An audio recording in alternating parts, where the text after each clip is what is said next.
Hello everybody, good evening, welcome to the stream. How are you doing? It's a Saturday. I never do these things on a Saturday. I knew that I couldn't do the podcast this week on Wednesday because of scheduling. Why is my camera this? Oh wait, then I have to fix this.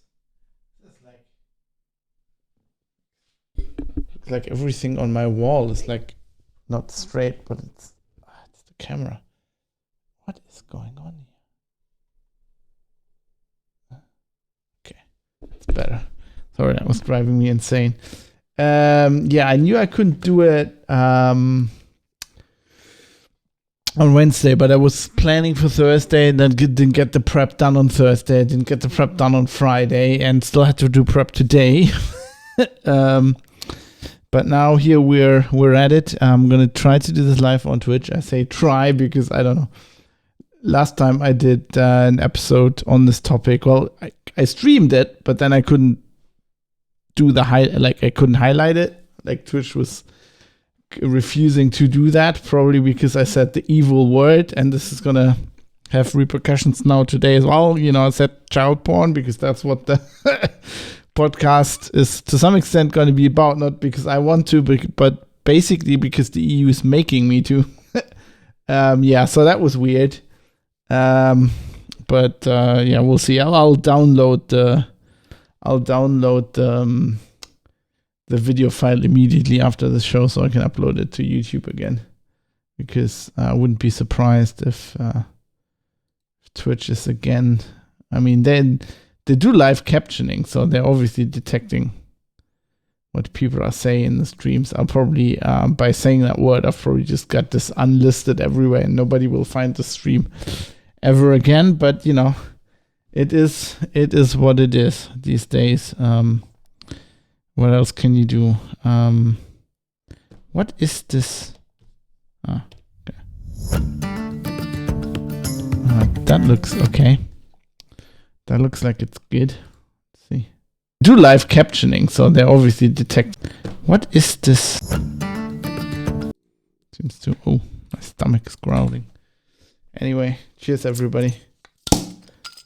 Good evening. Good evening.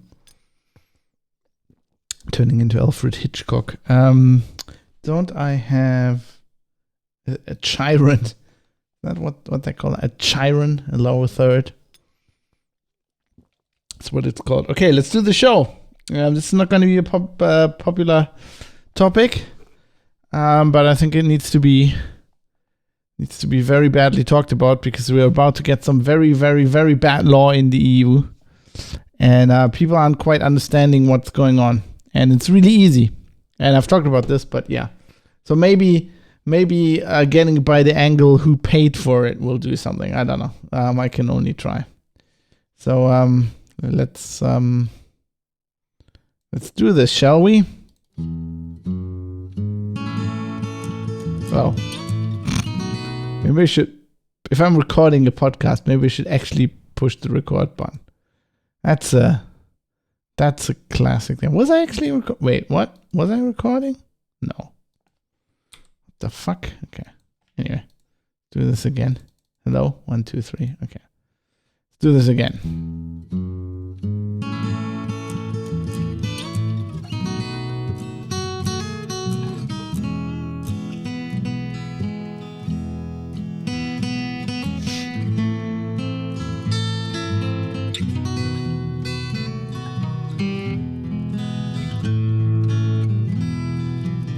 Shit, sorry. Gonna have to redo this. I still have like Friday on the show notes. That's gonna be an issue. I'm gonna read that out wrong. That's what, the 7th? Okay. Why isn't this? Why aren't you? Oh God, come on! Fucking Windows. Reload this. There we go. Okay. Here we go. Once again. So then take 4. Take 4.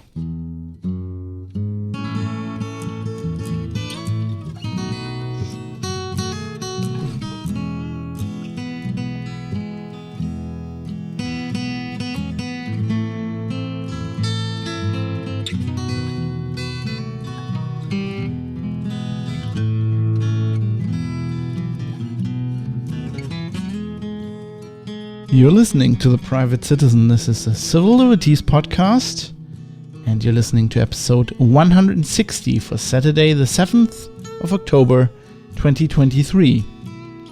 The lobbyists behind chat control. Hello everybody, my name is Fab. I'm your host. Coming to you live from Düsseldorf in Germany, which is a city on the Rhine, in the Rhineland, so to speak. And I'm having an alt. Cheers, because that's the kind of beer we're having here. That's Düsseldorf is famous for. Anyway, welcome to the show. I'm doing this live, as I try to do on Twitch on a Saturday, which is something new. But I knew I couldn't get the show out on Wednesday this week because of scheduling. I tried for Thursday, didn't make it. Tried for Friday, didn't make it. So now I have to do it today. That was mostly down to preparation, getting everything prepared. It's not that was so much work, although it was quite, I went into this quite detailed, but it just happened to take that long. Anyway, let's not discuss that. Let's get into the show. What are we talking about today? I had talked about, I think this was 2 episodes back, on the chat control law that the EU is currently on hold, but I guess will be decided upon this month, that the EU wants to introduce. And it's a law that basically, lots of online platforms right now are scanning. So if you use iCloud or whatever, they're scanning all of the photos you're uploading for what they call CSAM, which is child sexual abuse material, child pornography. And they're scanning that, and if they, I think currently it's mostly hash based. If they just hash the photos, and if they correspond to known hashes of this kind of material, then it's forwarded to some, not in all cases the police, sometimes some NGOs, organizations that deal with this kind of thing. And then, they'll look at that, and if it's, if it's actually serious material, because obviously they're false positives a lot of the time, then, or a lot of, with that process, probably not a lot of the time, but there are false positives. And then, there will be prosecution. Now, what the EU wants to do is it wants to scan all of your pictures on your phone and all of your messages. And to do that, because, we finally, after years of, a decade now after Snowden, we finally got pretty much all of this end-to-end encrypted so that, the intelligence services can't look into that, and we actually have some privacy online. But now they want to get around that, which is a process called client-side scanning. I've explained all of that. What I'm trying to say is listen to episode, what episode was that? I think if you want to know about the law and why it's a bad idea, that would be episode 58. The EU wants to abolish digital privacy. But also just go to privatecitizen.press. I've got lots of tags on the episode up the top, and so there is a tag for client-side scanning. I explained what that was very, very early on in the show, and why it's a bad idea. So today I'm going to talk about, there was a story that came out that examined some of the lobbyists and some of the companies, specifically one company that has some movie stars, Ashton Kutcher and Demi Moore involved, that stand to benefit massively by this law. And this story examined the process by which the politicians in the EU were kind of influenced to pass this law, which is all very disheartening. But that's what we want to get into today. So I'm not gonna explain why this law is a bad idea. I'd probably get into it during this whole discussion. But yeah. So basically, just very quickly before we get into all of that. Just to make this very clear, because nobody in the press really, or I wouldn't say nobody, but 98% of the press coverage I've seen doesn't have the ball to address the problem like I will do now, which they should, because if they knew what they were talking about and had talked to some experts, which, in this story, for example, there's an expert, a very well-regarded expert who basically says the same thing. It's very easy, right? In a digital system, your privacy completely depends on cryptography. If there's no cryptography, computers are made to copy things. That's what they do. That's what computers do. When computers do the simplest operations, like add a number, subtract a number, do anything, they will copy. That's the underlying, they'll take data from a hard drive, copy it to RAM, copy it, read it out of memory. The processor does whatever, and then it gets written back into RAM and it gets copied from A to B. That's what happens. And for this to happen, there can't be private data, really. In a computer system, normally there is no such thing as private data. Now, very early on, we started using encryption. When the internet came in, we used transport encryption, transport level encryption, which is basically, I'm sending, my computer wants to send a file to your computer, we'll encrypt it so that random people on the internet, because the internet is just people's computers, that it passes through, where the data gets copied, can't read what I'm sending to you. And, out of Snowden came the revelation that of course, when you're using a service, let's say I'm using WhatsApp or the Facebook Messenger, whatever. Let's pick on Facebook or Meta, as they're called now. If I use something like that, then with the let's call it the pre-Snowden system, the data was only protected in transit, i.e., I encrypted it. It was protected in transit to Facebook servers. Then it gets re-encrypted and sent to your device, which means that the service provider always can see everything. And we figured out through Snowden that is where the intelligence services went. They said, okay, if we can't just copy data off the internet and read it, we just go to the service providers. Which is why we started using something that was, a technology that was at that time already, not new, which is end-to-end encryption, where you basically just encrypt it so nobody in the interim can read it. It's just a system that, only the sender and the intended recipient have an unencrypted copy of the data. And that is how privacy works in a digital space. So in our world, if we do not have end-to-end encryption, there is no privacy, in a digital space. Which is why, pretty much all the messengers, all systems went to end-to-end encryption, and cryptographers, IT people who know what they're talking about, try to get more and more services to do this. What the EU is proposing, which is client-side scanning, means you get hold of the data before it is encrypted. And by you, I mean the service provider. I mean, whoever does this gets all the data that you think you want to keep private. And before you put it in the process that will, make sure that it is private, they'll take it and upload it to some server on the web. And that means, and we have to say this so clearly, and people never do this in the press, which is what I fault my colleagues or many of my colleagues for. This means if this law passes and this system is put in place, this chat control system, there will be no digital privacy anymore, at least within the EU. But, if you're not in the EU, you can be sure it's such a big market. As you can see, how digital, how privacy got forced onto pretty much a lot of the world by the GDPR, the EU's, pro-privacy legislation. This will also just,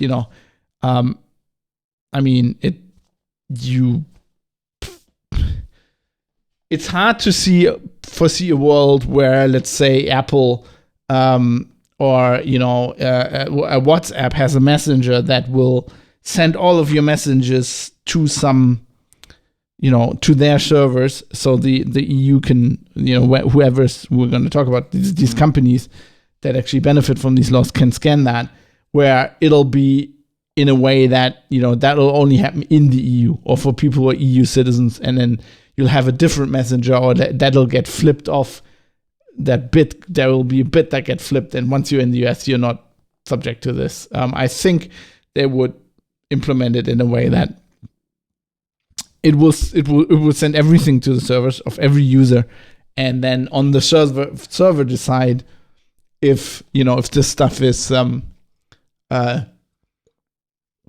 if the person in question is in the EU, for example, or is in the jurisdiction of this law. And then if they aren't, they probably would delete the stuff off the server. But your privacy would be for naught in any case. So I think this pretty much affects everybody. And we have to very clearly say that this chat control law means the end of all digital privacy. And that's something I just want to say in the beginning.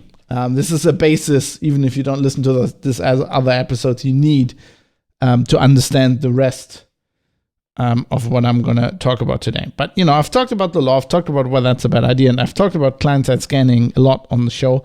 So let's talk about this story, and basically let's ask the question, who benefits from this chat control law?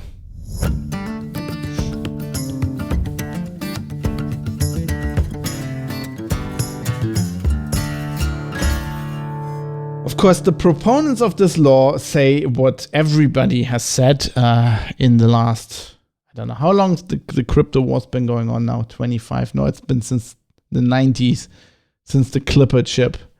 So probably for 30 years now. All the proponents of this, we need to get rid of your privacy. We need to check everything. Encryption cannot be tolerated.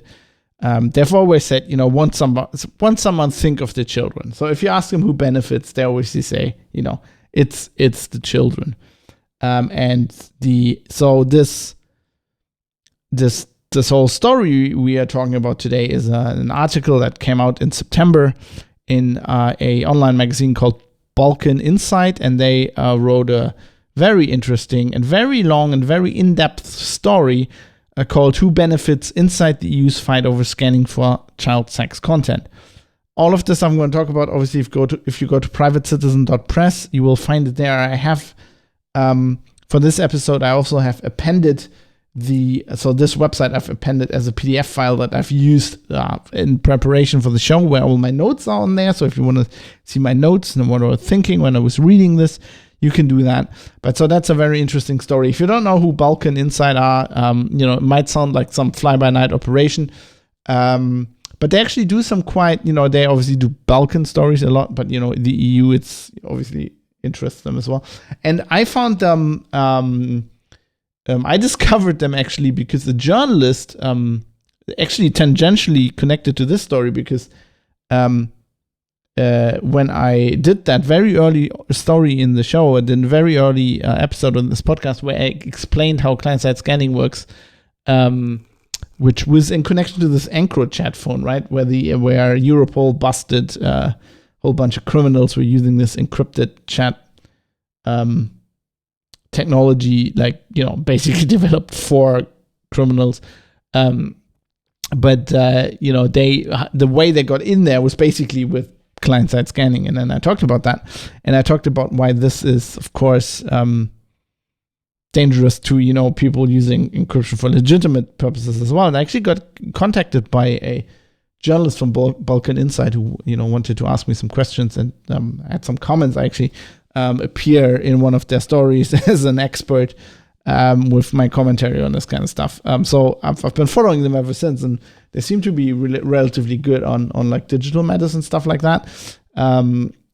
Seems to be a relatively good publication, and they proved it again with this story, which hilariously, if you read it all to the end, it actually mentions that so this took very long, I guess, to research, because they talk in the story about how they did kind of the European equivalent of, kind of freedom of information Act things where they, talk to the European Ombudsman and try to get the EU to disclose some of the influences, like money and lobbyist influences for this laws, and that took a long time.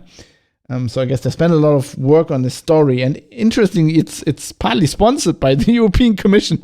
So it's sponsored by some like fund for investigative journalists in the EU, which turned up, funding a story where they were investigating the EU, which I think is great. I mean, that means that the system's working, but that's a good thing about the European Commission. When you read the story, you get very disillusioned, though. So this all revolves around this law, chat control, which was spearheaded by a Swedish member of the European Parliament called Ylva Johansson, who is currently the Home Affairs Commissioner for the Commission, the EU Commission, and basically her team and the people involved and how they got influenced by some NGOs and or companies. So one interesting aspect of this is that there are a lot of NGOs involved, and there are companies involved, or companies that bill themselves as not for profit, like public. The word just currently escapes my brain. But the opposite of for profit companies, basically, and who actually, seem to be making a profit anyway. Which is a bit interesting. So we're the main company that is so there's lots of like NGOs and lobbying organizations in the story, and there's a company, and the company is called Thorn. Although they also give like kind of the appearance, if you go to their website, they kind of also give the appearance that they're kind of like more like an NGO or more like an activist thing. But I'm gonna call them a company because that's what I think they are. And they are headed by Ashton Kutcher, Hollywood star Ashton Kutcher, and his ex-wife, Demi Moore. Now, interesting, Kutcher is a co-founder of this company, and he used to be chairman of the company, but he recently resigned. And this is where this all starts. So let me start reading from the story. Star of that 70s show and a host of Hollywood hits, 45-year-old Kutcher resigned as chairman of the Thorn board in mid-September amid uproar over a letter he wrote to a judge in support of convicted rapist and fellow That 70s Show actor Danny Masterson prior to his sentencing, and he was sentenced for 2 counts of rape. So in that court case, it was alleged, and I guess he's been convicted for it, that he drugged women and then raped them. And he's been sentenced to 30 years, I think, minimum, like life, and like 30 years, so he's been sentenced to life, but like there's like, he can have like parole hearings, but only after 30 years. So 30 years minimum. Up until that moment, however, Kutcher had for years been the very recognizable face of a campaign to rid the internet of CSAM, so child pornography, a role that involved considerable access to the top brass in Brussels. So, I mean, this immediately starts like very iffy, So the guy who heads the company that is behind, trying to get the EU to pass this law, just recently wrote a letter to a judge in support of a rapist, and then had to step down. Now, there are other interesting people involved here. Of course, good old Zensursula is involved, Ursula von der Leyen. In November 2020, it was the turn of Commission President Ursula von der Leyen, who was part of a video conference with Kutcher and an organization registered in the small Dutch town of Lisse, the We Protect Global Alliance. Though registered in the EU lobby database as a charity, Thorn sells its AI tools on the market for a profit. Since 2018, the US Department of Homeland Security, for example, has purchased software licenses from Thorn for a total of $4.3 million. I mean, that doesn't mean that they're not a non-profit, because, I mean, non-profits can make an enormous amount of money. They just have to spend it somehow again. But Yeah. So the Balkan Insight kind of thinks they're a company, and looking what I can see, it sure seems to me the same way. Of course, Ursula von der Leyen's involved. I called her Zensursula because she's kind of famous in Germany. Before we kind of fired her at the EU, and sometimes that backfired. I think there were even her own party was trying to get rid of her somehow to make her trying to not have too much influence, but now she's the commission president. But like in Germany, she's famous for trying to pass laws that would basically outlaw free speech on the internet. Zensur is the German word for censorship. So because she's called Ursula and censur ends on Ur, they then there was a big campaign against this. Her ideas, and the word Zensursula was coined quite correctly. So anyway, so we have this Thorn company who are supposedly a charity. I guess if you're making money but you're helping the children, you can kind of pass yourself off as I just love that, like the name is so sinister, like Thorn. That just seems to be a bad move, right? All these other NGOs, they're called like We Protect or like Be Brave, stand against child pornography, be brave. And these guys are called Thorn, where we make AI with Thorn. And now it gets even, like, when you talk about the people getting involved, so we have Thorn, we have Ashton Kutcher who wrote this letter. We have Ursula von der Leyen, who's quite known for quite draconian policies, trying to want to get rid of people's right to free speech and stuff like that. And now it gets even better because I guess people who like to take my, like, I'm gonna, this don't really want to allege this, but it all does sound a bit corrupt to me. And like these kind of people who like to take money for this kind of thing, they seem to, Astrocy in Twitch says, think of the children GmbH. Yeah, GmbH is the German, like, a limited company kind of thing. Yeah, that's what they are. That's what they should call it. Think of the children GmbH. That would be much better than like Thorn. Like think of the children Incorporated or something.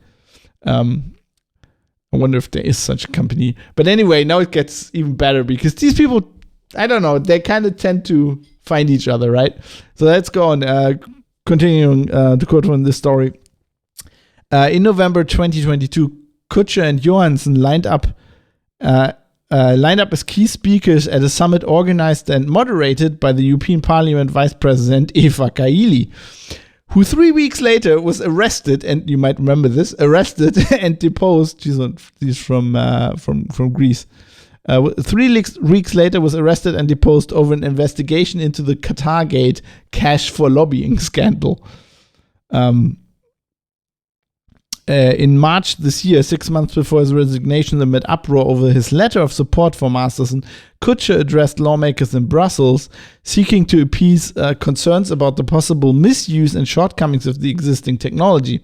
Technology can scan for suspicious material without violating privacy, he said, a claim that the European Rights Association said was, quote, deeply misleading. No, let me clarify this. It wasn't deeply misleading. It's a lie.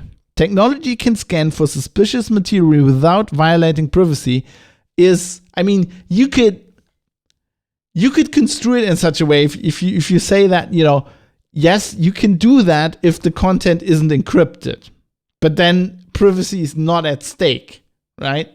I mean, that's kind of the point of client-side scanning. You get the stuff before it gets encrypted. If you do that with stuff that's not even encrypted, right?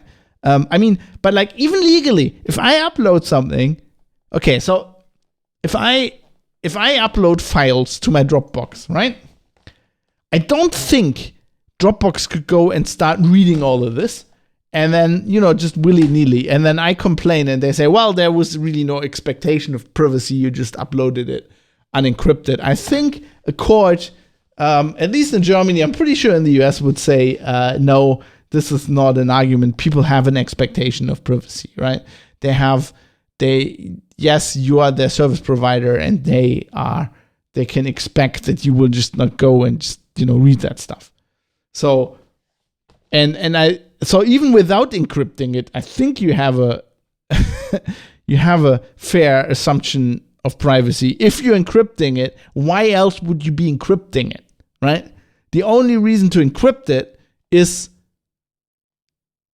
that you have the intention to keep it private, or like between you and a couple of people. But so saying that you can scan the material without violating privacy, yes. What I think what he means is you can scan the suspicious material without violating encryption. Because that's exactly what client-side scanning is, right? Because you can't attack the encryption. You're taking the stuff before it is encrypted, but you're still violating privacy. Because if I tell my phone I want this picture encrypted, and you have some software in there that before the phone can do that makes a copy and sends that to your server, that I wanted it encrypted, right? That you're violating my privacy. And that is exactly the problem. This is what I think all the politicians involved don't understand. And like the general public probably doesn't either, which is a problem.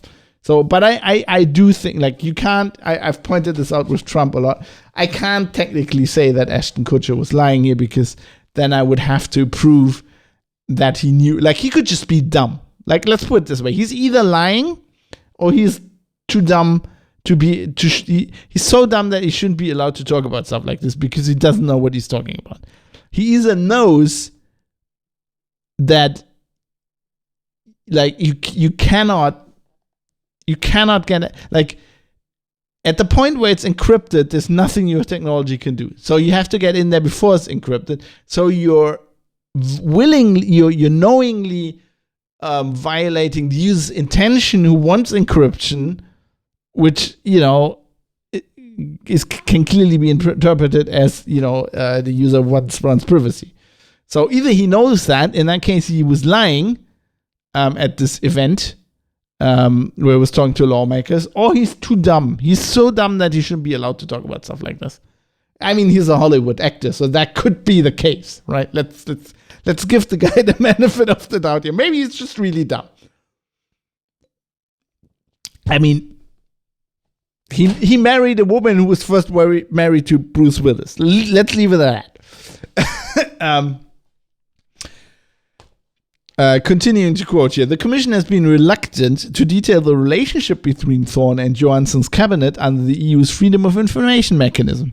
It refused to disclose Kurdua's emailed response. So Kurdua is the CEO of Thorne. Kurdua's emailed response to Johansson in May 2022. To Johnson's May 2022 letter, or a policy one-pager Thorne had shared with her cabinet, citing Thorne's position that, quote, the disclosure of the information contained therein would undermine the organization's commercial interest. So basically, there were journalists who were saying, it looks like there is corruption here, right? It looks like a company who would stand to gain significantly financially from this law being passed is lobbying these politicians to get the law passed. I would call that corruption, right? Some people call that normal, a normal process in politics. I would think that is corruption. Anyway, so that's what the journalist is saying, and the EU is saying we can't show you this information because it would undermine the organization's commercial interest. So I'm guessing that's Thorne, the organization, right? So they basically, in not disclosing the information with their response, they basically proved the journalists right. They said, yeah, you're right. If we disclose this, it would show that Thorne has commercial interests here. So that answer is quite interesting to me. After 7 months of communication concerning access to documents and the intervention of the European Ombudsman, so the EU has this freedom of information mechanism, and there's like an ombudsman who the journalists can, or people who want that information, can get into the process, and apparently, this ombudsman intervened. In early September, the Commission finally released a series of email exchanges between Johansson's Director General for Migration and Home Affairs and Thorn. The emails reveal a continuous and close working relationship between the two sides in the months following the rollout of the CSAM proposal, with the Commission repeatedly facilitating Thorn's access to crucial decision-making venues attended by ministers and representatives of EU member states. The European Ombudsman is looking into the Commission's refusal to grant access to a host of other internal documents pertaining to Johansson's proposal. So basically, the Ombudsman looked at it and said, there's no reason for you except like self-interest and trying to cover things up for not releasing this, I guess. What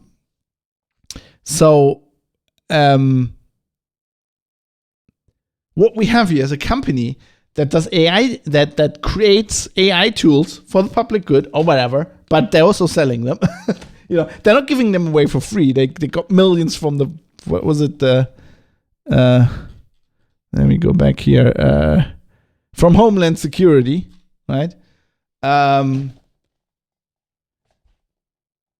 So we have a company that creates tools that are used to scan this material, advising lawmakers in the EU to pass a law that would put all data of all EU citizens on all their digital devices basically within their grasp, right? So there are currently, there's things that are being scanned, right? Unencrypted stuff that is in your iCloud or your Dropbox or whatever is scanned for CSAM. And they want to get a law passed that like everything ends up there, that there's even more stuff to scan, and presumably they can sell the AI tools. Quoting again, FGS Global, a major lobbying firm hired by Thorn and paid at least 600,000 euros in 2020 alone, said Thorn would not comment for this story. Johansson also did not respond to an interview request. Of course they didn't. And now it gets like really complex. Now there's a whole thicket of like NGOs and stuff and government officials. It kind of it gets kind of hard to determine where like a government ends and business interests begin. And it reminds me very much about the censorship industrial complex, as Michael Schellenberger is calling it, that we talked about during the episodes of the Twitter files. Like all these, NGOs and companies that collaborating with the government and with government agencies and the people moving between them, people going from the FBI to get a job at Twitter, and then from Homeland Security to Twitter and all of this stuff, where they're basically, it just all meshes together in this mutual interest. We would almost call it a cancer. I'm just going to quote all this stuff because otherwise it will be way too complicated. And it's a good story. So we have an organization that was mentioned before. It's called We Protect. We Protect is the offspring of two governmental initiatives. One co-founded by the Commission and the United States, the other by Britain. They merged in 2016 and in April 2020 as momentum built for legislation to CSAM with client-side scanning technology. They merged in 2016 and in April 2020 as momentum built for legislation to CSAM with client-side scanning technology. We Protect was transformed from a British government-funded entity into a putatively independent foundation registered at a residential address in Lisse on the Dutch North Sea coast. Its membership includes powerful security agencies, a host of governments, big tech managers, NGOs, and one of Johansson's most senior cabinet officials, Antonio Labrador Jimenez, who heads the Commission's team tasked with fighting CSAM. So there's this foundation. It's called an NGO. There's this NGO says, will we protect? We are against child abuse and, child porn. All right. And then this organization is made up of a lot of people from like companies, tech companies, and the guy who is in the team, who's in the EU Commission's team that is fighting this stuff, and it's made like it's working on the legislation. Labrador Jimenez officially joined the We Protect Policy Board in July 2020 after the Commission decided to join and fund it as the court's central organization for coordinating and streamlining global efforts and regulatory improvements in the fight against CSAM. We Protect public documents, however, show Labrador Jimenez participating in We Protect board meetings in December 2019. Commenting on the story, the Commission said Labrador Jimenez, quote, does not receive any kind of compensation for his participation in the We Protect Global Alliance Management Board and performs this function as part of his duties at the Commission. Labrador Jimenez's position on the We Protect board, however, raises questions about how the Commission uses its participation in the organization to promote Johansson's proposal. Yeah, so basically they're saying, okay, this guy who is a government official, who has a job, like his job is in the government, right?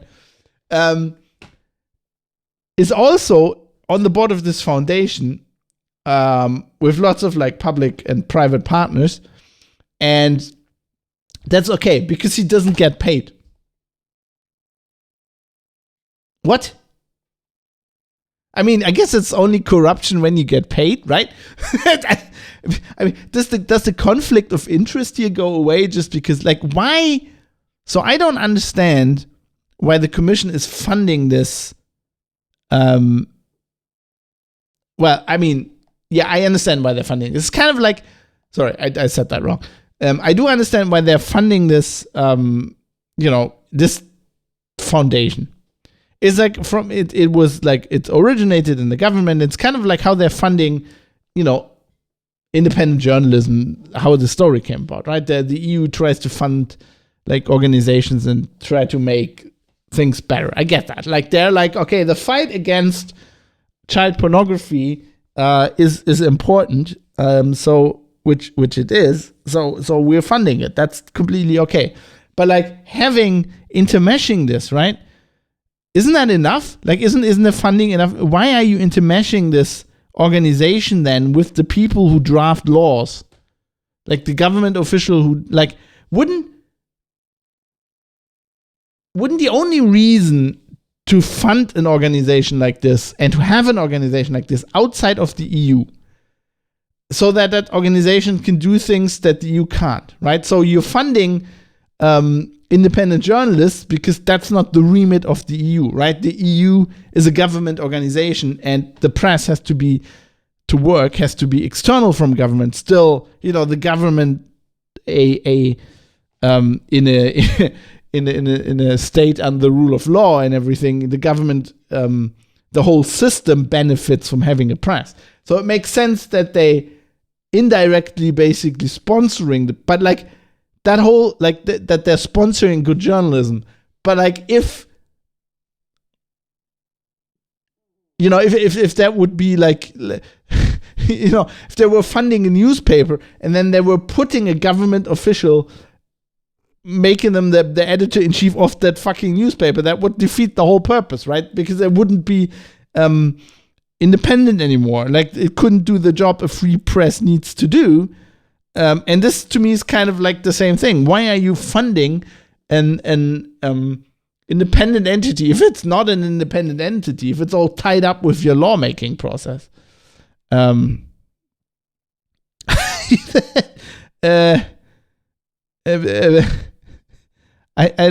don't get that. Labrador Jimenez has also played a central role in drafting and promoting Johnson's regulation. The same proposal that We Protect is actively campaigning for with EU funding.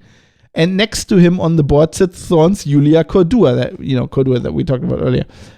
Julie Cordua, as well as government officials from US and Britain. The latter currently pursuing its own online safety bill. Interpol and United Arab Emirates Colonel Dana Humaid al-Marzouki, who chairs or participates in numerous international police task forces. Like, why is there a fucking United Arab Emirates guy, like a colonel, a military guy on this board? Like, United Arab Emirates, well known for like democracy and the rule of law and like privacy. Between 2020 and 23, Johnson's Director General awarded almost 1 million euros to WeProtect to organize the June 2022 summit in Brussels, which was dedicated to the fight against CSAM and activities to enhance law enforcement collaboration. So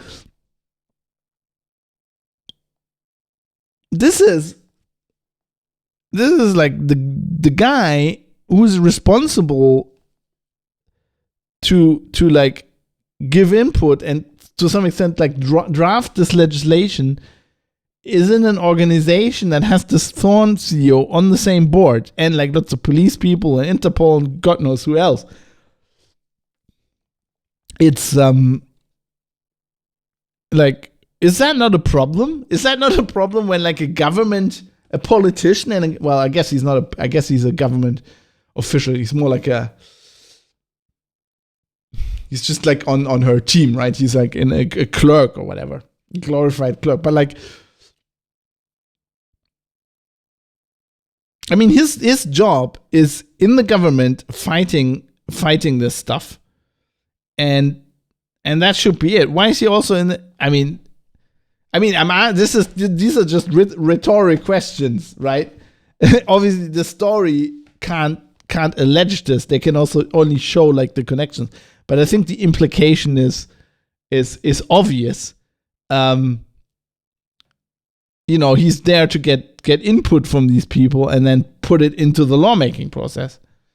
And that is the problem. They when they drafted this law, I'm going to get back to this later, but when they drafted this law, obviously they got a lot of input from companies doing this shit and not from people who know what they're talking about, like cryptographers or like public, civil liberties people. Okay, then there's another NGO, I guess. They're called Brave Movement, and they're also involved in this.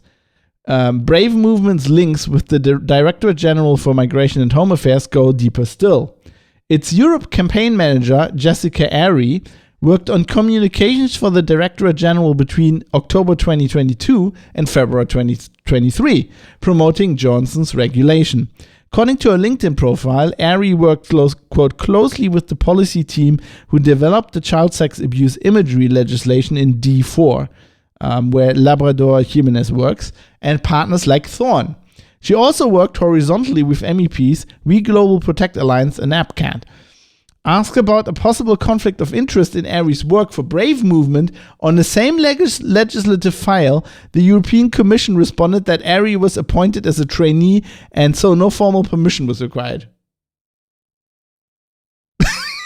So the journalists go, isn't it a conflict of interest that somebody who works at the part of the EU who's drafting this legislation, but is also working for this other organizations with partners like the tech companies that make money if this passes, and the commission goes, well, there's no permission required because she was just a trainee. She was not paid a lot or whatever. Yep, I know. Classic deflection. The journalists were asking about conflict of interest, right? The conflict. What does the conflict of interest have to do with how much money she's paid? Like by this organization. It's like, I don't know. It's like this weird thing where it's like, okay, if you're doing it voluntarily, then it's not undue influence or corruption or whatever. Like, it's not like. I mean, this is all conspiracy theory or whatever, but like, it's not like you can't give people money without paying them directly, right? I mean, we've seen the Hunter Biden stuff where basically the Ukrainian company gives him money and then he just gives it to a shell company and they give it back to him, and then the tax people go, you got income. He goes, no, that's a loan. That isn't income. I mean, it's not like they can't give her money in a second, avenue, right? She's just a trainee on this, but of course she gets a no-show job somewhere else or later or whatever. I mean, it's not rocket science. But this Brave movement organization is really, really, I don't know, it just seems really sketchy to me. So let's continue quoting from the story. Brave movement has enlisted expert support. Its advocacy strategy was drafted by UK consulting firm Future Advocacy, where its, quote, toolkit, which aims to, quote, build a beating drum of support for comprehensive legislation that protects children in the EU, was drafted with the involvement of Purpose, a consultancy whose European branch is controlled by French Capgemini SE. Purpose specializes in designing campaigns for UN agencies and global companies using, quote, public mobilization and storytelling to, quote, shift policies and change public narratives. Propaganda.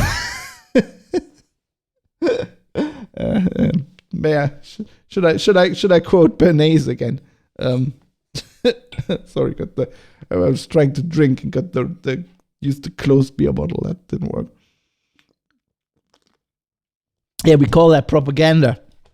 Since April 2022, Purpose representatives have met regularly with ECLAG. So that was where this was also connected to this Jessica Airy person. She worked with them as well.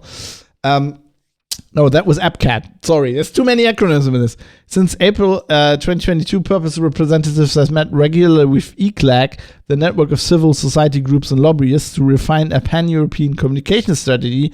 Documents seen by this investigation also show they met with members of Johansson's team. And now, contrast to that, we're gonna get back to this. I think we're gonna get back to where was it? Give me a second.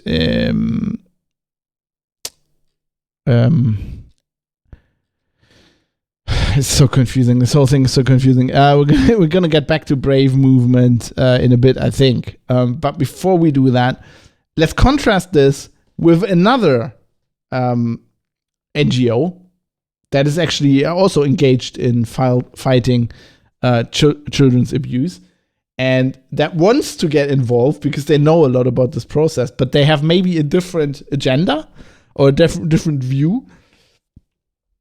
And let's see how they fare. So they're called Off Limits. Off Limits, previously known as the Online Child Abuse Expertise Agency, or EOKM, is Europe's oldest hotline for children and adults wanting to report abuse, whether happening behind closed doors or seen on videos circulating online. Off Limits director between 2015 and September this year, Ada Gerkens, is deeply knowledgeable of EU policy on the matter. Yet, unlike the likes of Thorn, she had little luck accessing Johansson. She was trying to have impact on this legislation. And she says, Commissioner Johansson and her staff visited Silicon Valley and big North American companies, she said.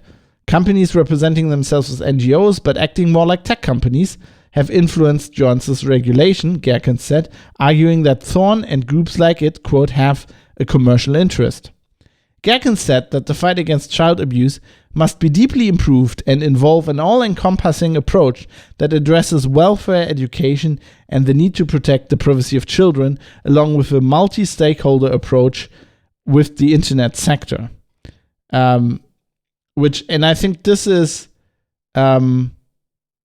key here. This is a very important point that I will get to later as well. But so I feel like, and this is not something I came up with. This is something that people have said about this legislation. People are critical of it. What this legislation does, it kind of closes the eyes it kind of tries to not look at the actual problem, right? People who, it basically tries to criminalize put everybody under suspicion, right? Says we need to look at all of your private stuff. so that we can figure out if there's any child porn in there, and if there is, we can investigate you and indict you. And it's very focused on like making people criminals or finding criminals. It's not. And what this woman says, and I agree with. So this Ada Gerkens, that, and I've thought this actually for a long time. If I think about it, that child pornography or child abuse is a like deep societal problem, and we've known this for a long time. There were all these stories, like in the 80s and 90s in Belgium. My mother always ranted about this stuff when it was in the papers. And I mean, the UK has Jimmy Savile and all this stuff. So this stuff is rooted deep in society. And also the looking away and ignoring it and not reporting people is also rooted deep in society. And I feel that, like, I'm not saying it shouldn't be criminalized. I think it should be criminalized.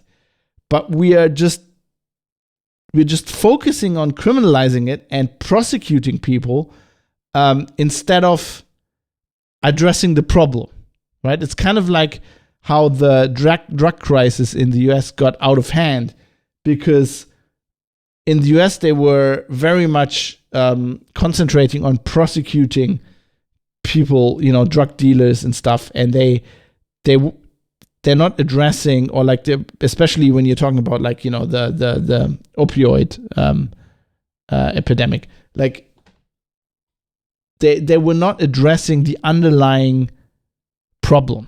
It's kind of like the issue I also have with not that I'm against gun control, but like a lot of proponents for gun control, for example, in the Democratic Party in the US, they pretend that you can solve the problem of mass shootings that the US has by just controlling guns, and they're just ignoring psychological factors, and they're not asking the question, why is this happening?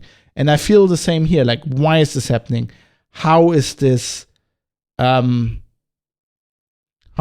come there are, like, these people are pretending that child pornography is and child abuse connected to this is a phenomenon of the internet age.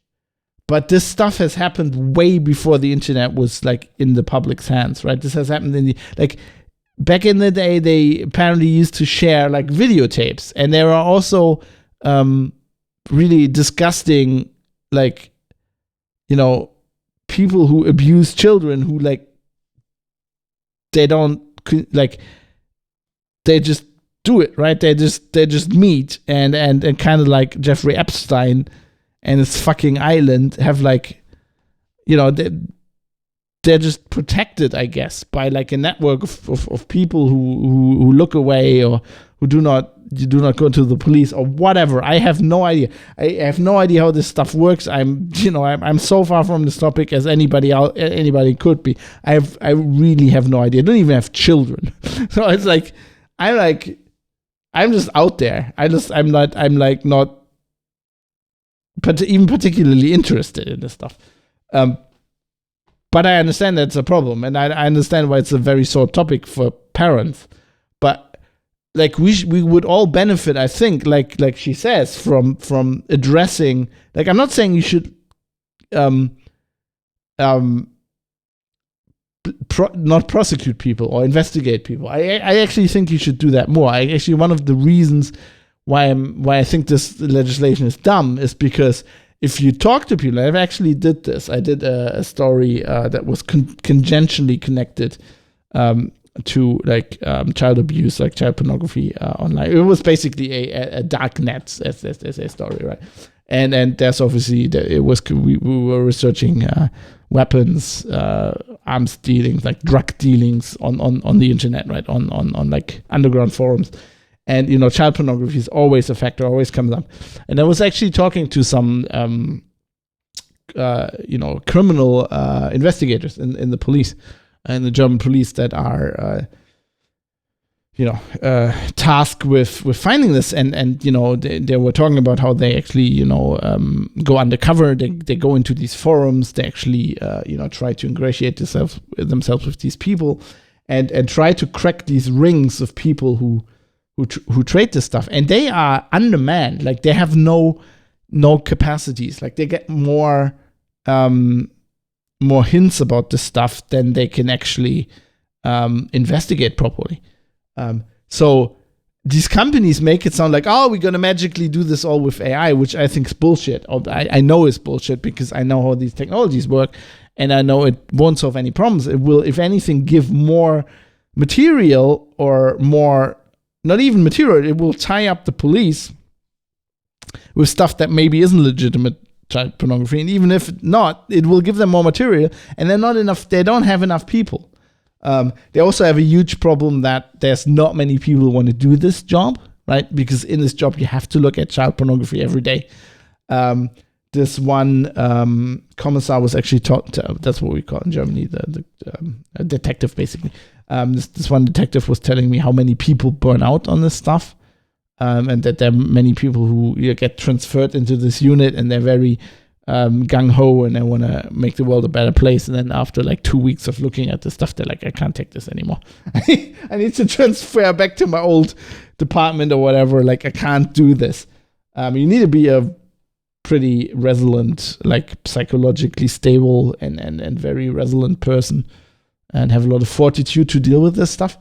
So I don't think any of this make it better. I think we need, and I think we need to, basically, I think as a society, this topic is just like ignored because it's so horrible. People don't want to look at it. And then if like a story comes out, there's outrage, right? And then, it's passed this law, but people really don't want to think about it.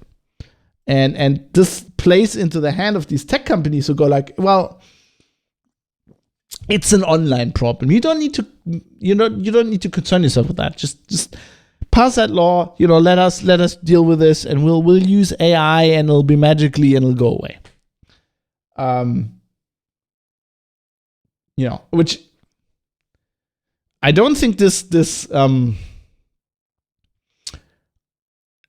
personally, if this passes, I don't think it will do anything on the like kind of producer side, if you can call, I don't know what to call it, like the people who fucking abuse children and make this horrible material.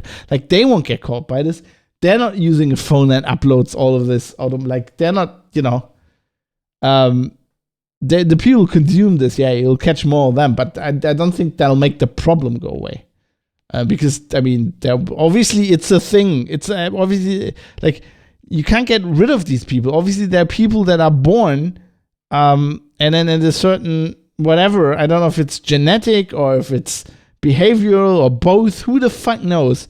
They'll get turned on by this shit, and these people presumably are like a certain percentage of the population, and they just, you arrest 100 of them, 100 more grow up. I don't know. Like, you need to get rid of I don't think you can get rid of the problem, but you need to attack the problem. It's kind of like the as I said, I have a huge problem with, like, for example, how the police polices tries to deal with the drug problem. The police, like, our current laws, and I'm speaking of Germany here, but I think it's I've seen it be the exact same in the UK, and I can't imagine it's different in the US. But like, our laws are basically designed to just bust certain people, and they'll bust a lot of like low hanging fruit, and they'll never really make a dent in the people who actually like import this stuff and who will make the real money, right? And that's obvious because the problem isn't solved. Like, you can it doesn't matter how you crank up the prison sentences for getting caught with drugs. There's always drug dealers. It's not doing anything to the fucking cartels in Mexico or whatever, or Colombia, right? This stuff is always happening, because we're not addressing the underlying problem. And this seems to be the same thing, except those laws to fight drugs haven't had the same, like collateral damage. I mean, this will have the collateral effect of just destroying privacy on the internet, which is privacy these days. I mean, who's meeting in person to discuss things? I mean, come on. So we're closing our eyes and we're listening to these people who say, "Oh, it's an internet problem. Let us deal with it."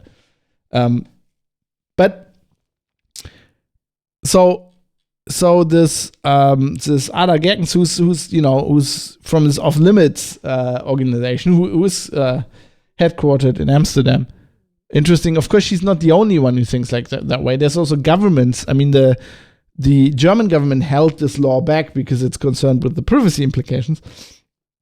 But apparently, the Dutch government also has reservations.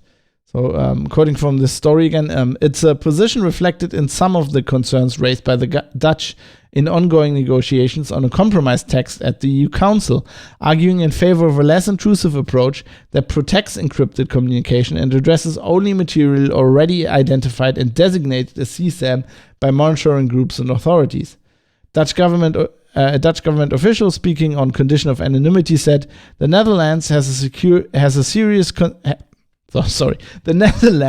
serious concerns with regard to the current proposals to detect unknown CSAM and address grooming, as current technologies lead to a high number of false positives. The resulting infringement of fundamental rights is not proportionate." But obviously, I mean, he's right, and I don't think I think these companies know that, but they don't care about the false positive.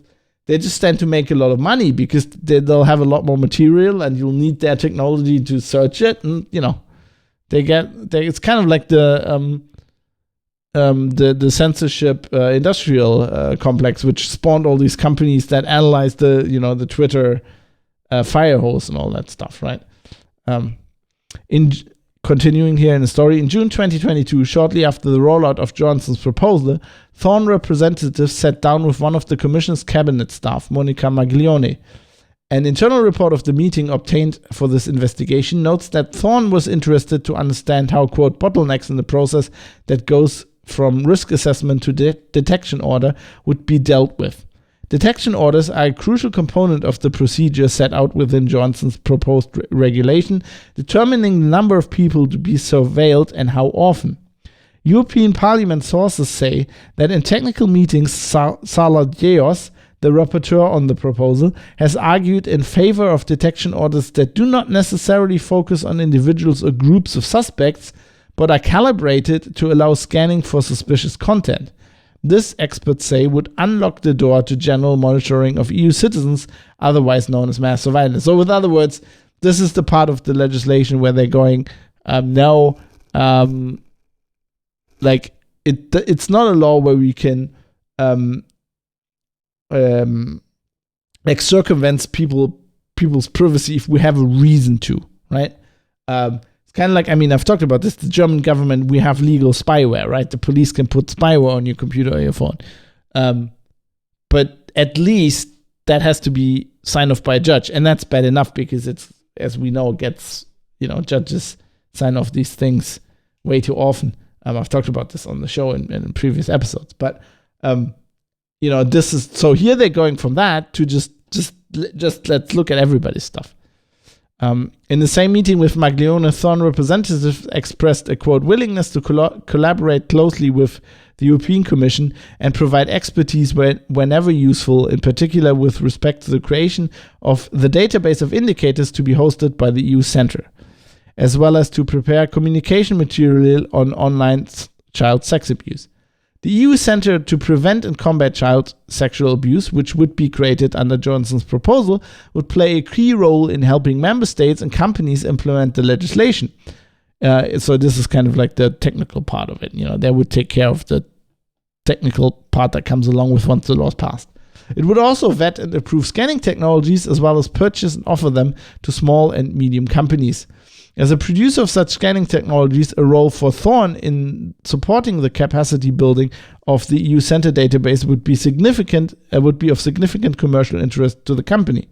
Meredith Whittaker, president of Signal Foundation, the US nonprofit foundation behind Signal encrypted chat application, says that AI companies that produce scanning systems are effectively promoting themselves as clearinghouses and a liability buffer for tech companies sensing the market potential. So basically the same thing as the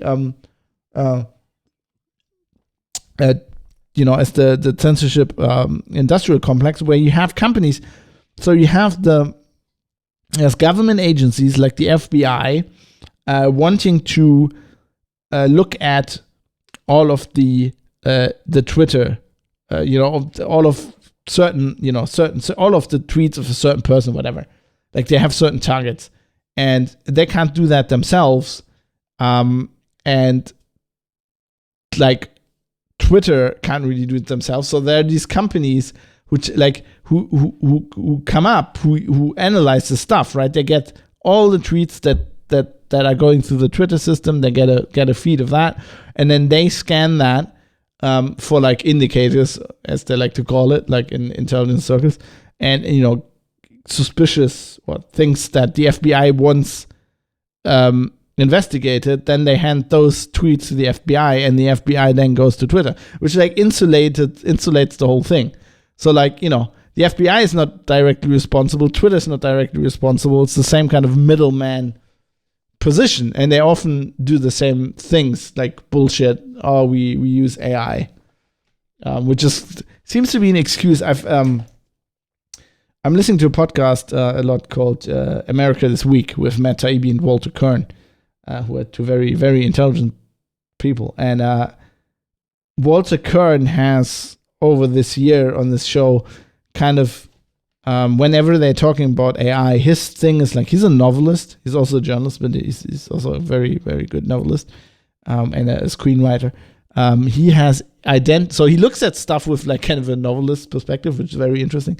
He says he's identified kind of a trend where AI, the term AI, is used as kind of like a insulation against like blame, right? So if you do things like censorship or stuff like this, where like people could get upset, where you make a mistake and you censor the wrong person on social media, or here you make a mistake and the wrong person gets hauled in by the police, it's handy to have this black box called AI, which nobody understands. None of these politicians, the police people, nobody really understands this kind of stuff. They're all not technical experts. The press certainly doesn't understand it. And so you have that box, and then if something goes wrong, you go like, I'm sorry. This is the AI's fault. Like he's identified this, for example, with drone warfare, where it's like, in the past, the U.S. government, famously under Obama, when they like drone bombed some wedding. I'm laughing, but it's actually not funny. I think in Afghanistan, there's an operator there. There's somebody who made a decision, who is at fault, and that's not good for the government. It's much better if you have an AI-controlled drone. You can go, the algorithm went broke. It's not going to happen again. And the amazing thing with AI, when I'm talking algorithms, like you always can blame somebody. If you're writing code, you can blame somebody. Somebody wrote that code. The amazing thing with AI is that it just like goes away on its own. And, you have parameters. You train the model, right? But the model just spits something out, and then it's not even the programmer's fault, because nobody actually wrote code. This is why, when I talked about AI in the past, I said, talked about this, and I said, you can't use it for science or journalism when you need a deterministic. If somebody comes along and says what you did there was wrong, or I want to know how you came to this conclusion, you kind of have to prove, as a journalist, you kind of have to prove how you came to that conclusion, and as a scientist as well, like it has to be reproducible. And the bad thing, or in this case, beautiful thing about AI is that it isn't, and that you don't really know how it arrived at this conclusion. So it's great for this kind of thing. So this is, I think, why these companies are often going in the AI direction. The more they frame this as a huge problem in the pub, so this is the Meredith Whittaker from Signal. The more they frame, who obviously knows how encryption works, the more they as companies like Thorn, the more they frame this as a huge problem in the public discourse and to regulators, the more they incentivize large tech companies to outsource their dealings of the problems to them, Whittaker said in an interview for this story. So it's very clear that whatever their incorporation status is, that they are self-interested in promoting child exploitation as a problem that happens online, and then proposing quick and profitable technical solutions as a remedy to what in reality is a deep social and cultural problem. I don't think governments understand just how expensive and fallible these systems are, that we're not looking at a one-time cost. We're looking at hundreds of millions of dollars indefinitely due to the scale that this is being proposed at. I mean, I don't even care about the money, but like the fallibility is the problem. And of course, the collateral damage by this law, basically getting rid of all privacy. But yeah, she has the same idea. She's, these companies, she's right. These companies are like pretending that this is like an online problem that can be solved with. And this is something I've also identified in the last 20 years. And ever since I've been a tech journalist, there is this ethos that I think originated probably in Silicon Valley.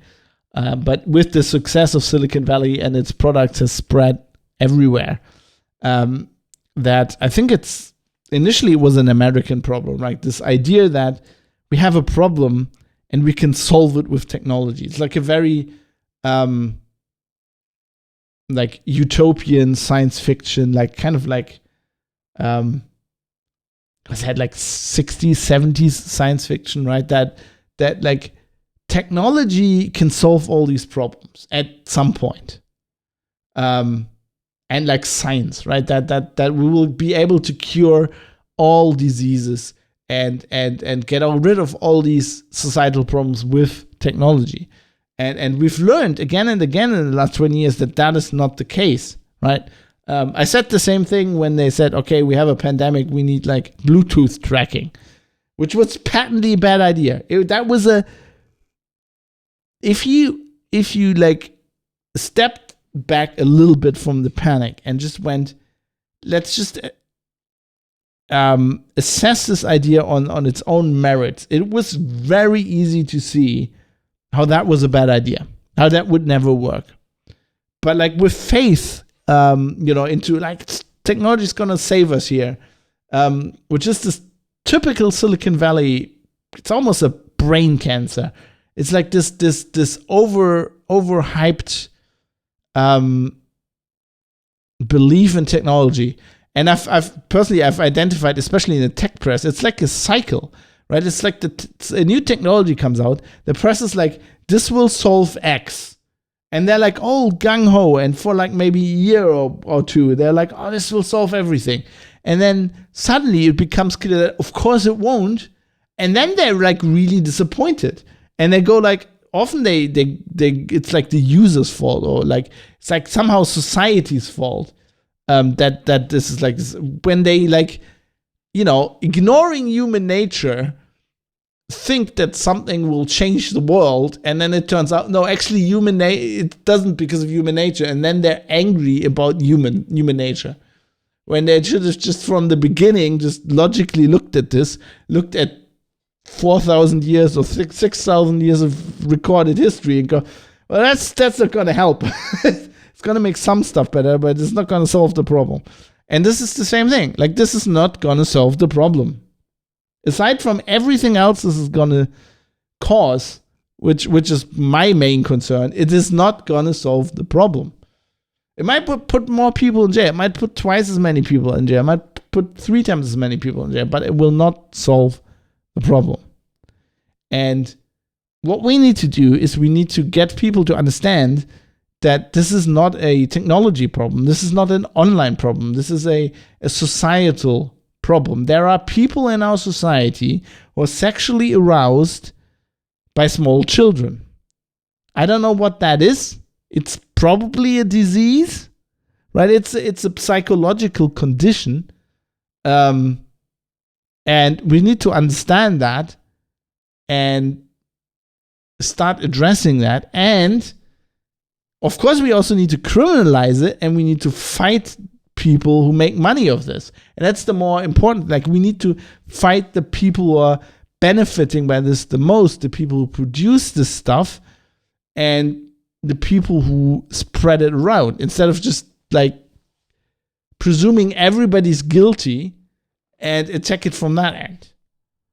And that just, the problem is that just needs a lot more work, right? That needs good old-fashioned police work. That we need to get more police officers doing this, people who know how to do this, and a good legwork, a lot of work. It's sorry, I'm sorry, but it's not going to be easily solved with AI, as like these politicians have been talked into by these people.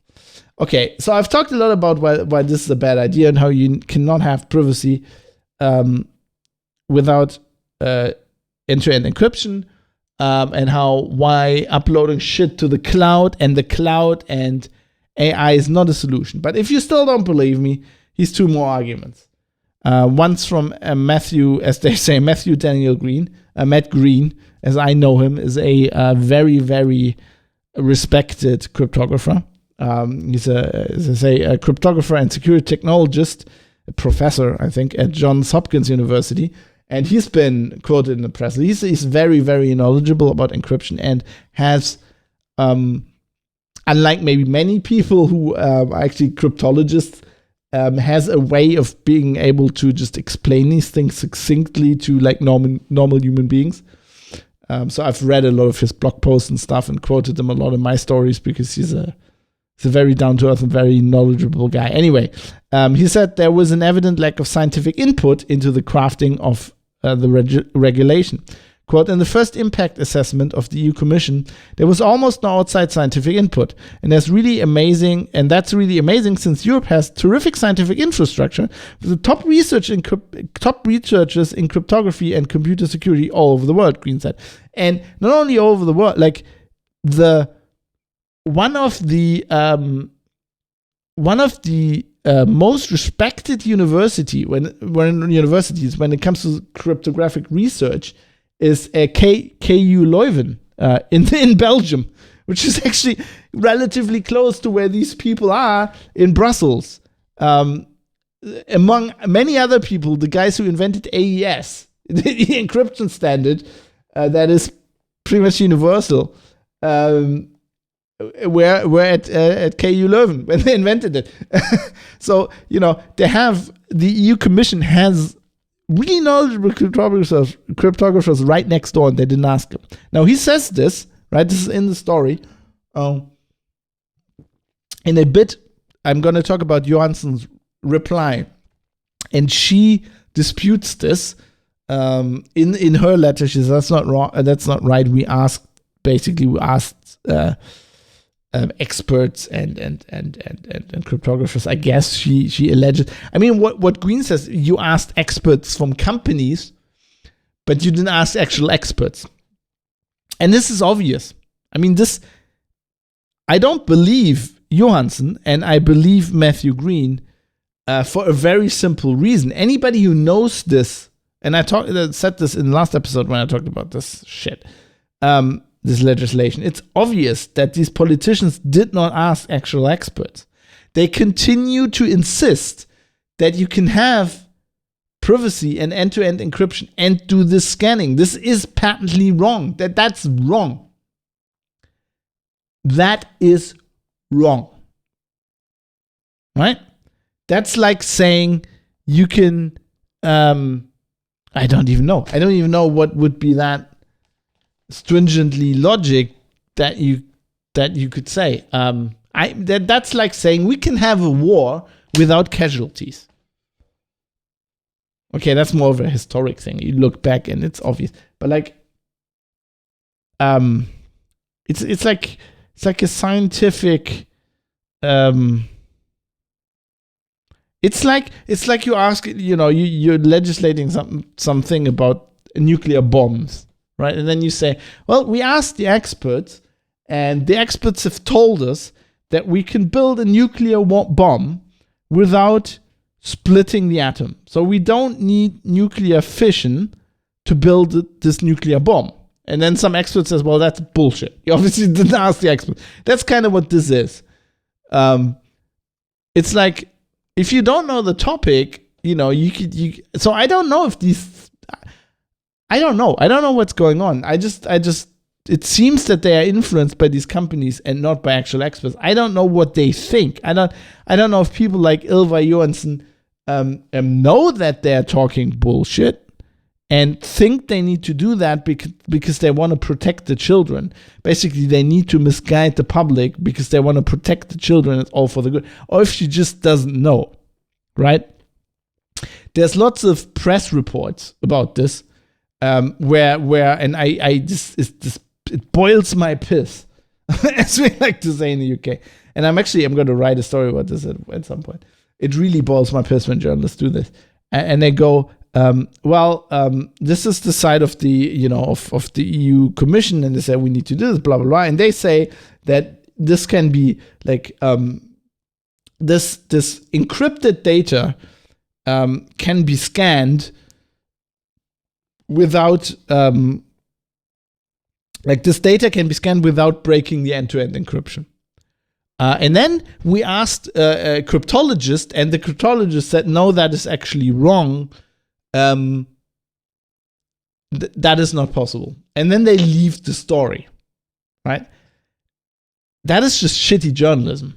Because if you get the expert to explain to you why you cannot scan end-to-end encrypted data to find you cannot scan it. If you properly encrypt it, it's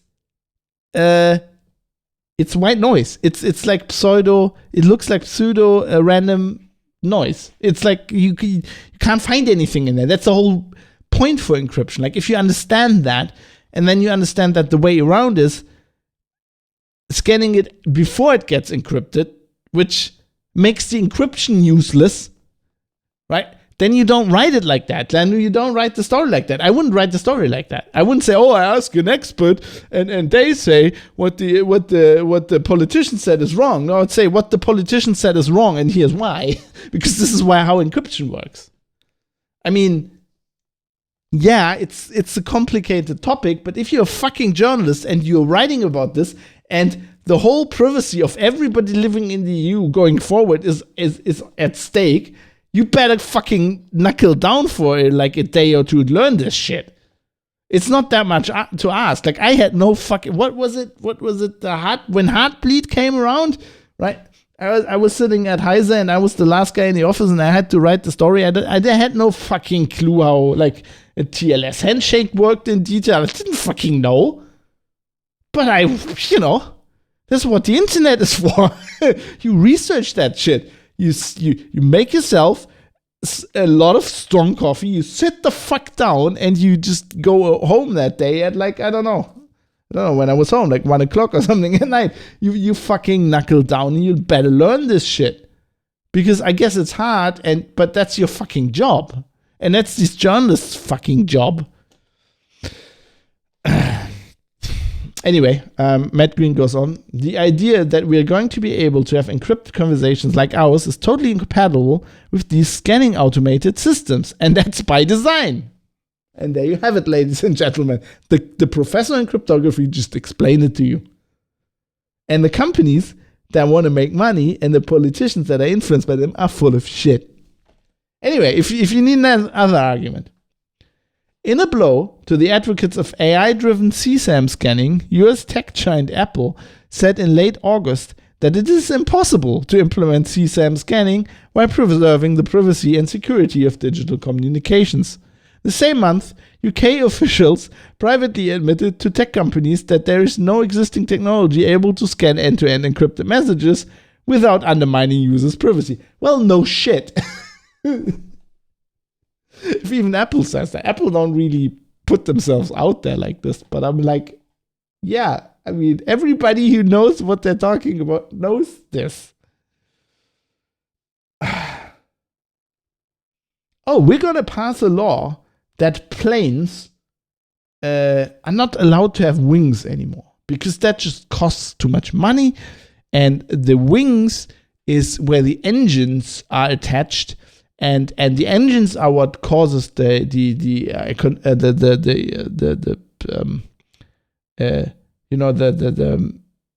environmental impact, and that's not good for the planet. So we've decided that wings on planes are bad for the planet, so we're outlawing it. We asked the experts, and the aviation experts have assured us that maybe this were the aviation experts from, I don't know, the last generation or something. They have assured us that planes will fly without wings. And then the journalist goes, well, the EU is passing a law that planes should have no wings. And we asked the members of parliament, and they said yes. The experts have told us this will completely work, and the planes will just going forward will just fly without wings. We asked an engineer at Airbus who said this is poppycock. This is how lift works. A plane will not fly without wings. And there you have it, dear reader.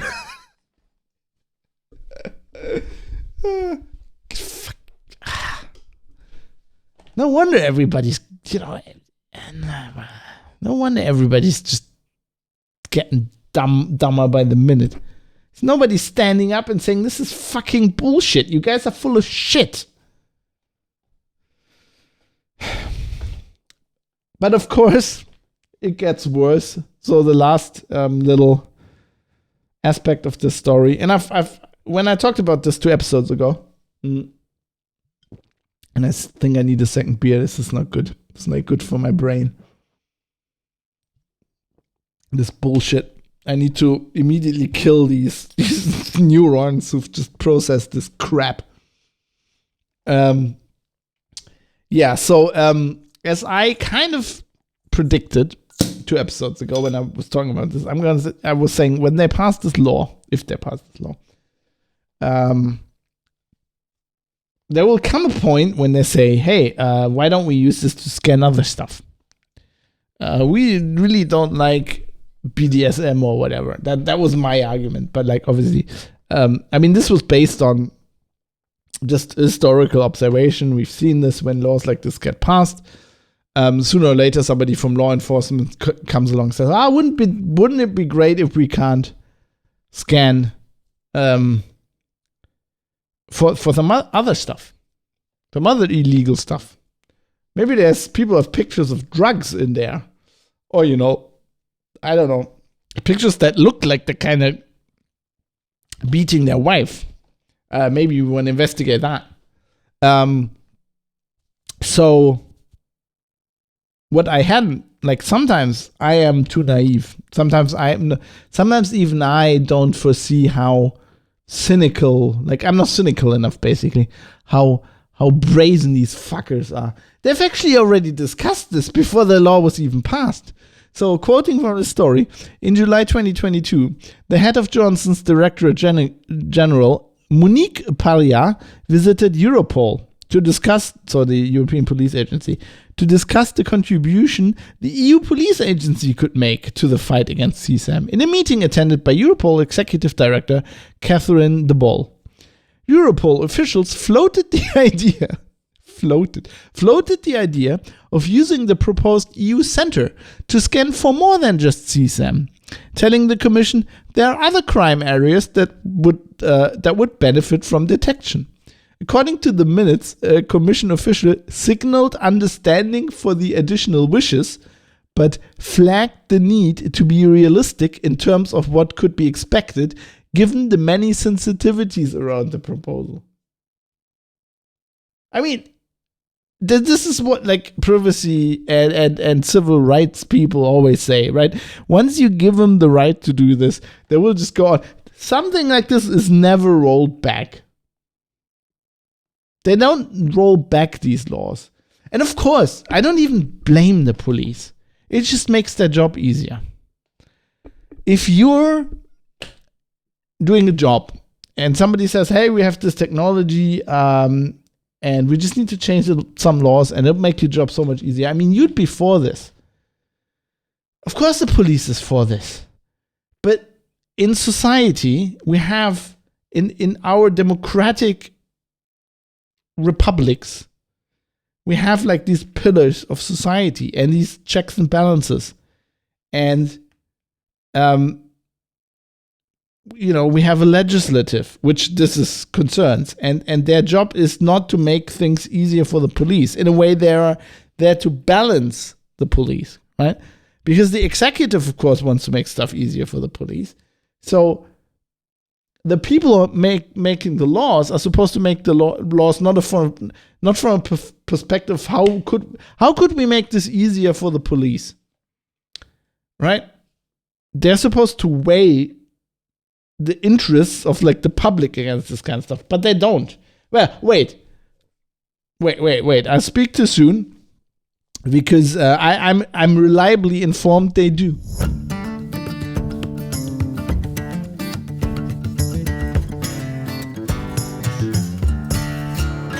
So let's talk about.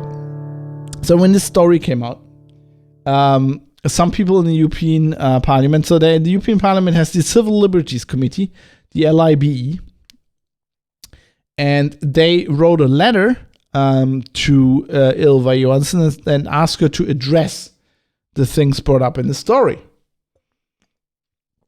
To which Ms. Johansson said, the media article you refer to, published in various versions by different media, is an attempt to misrepresent the normal consultative work of the Commission.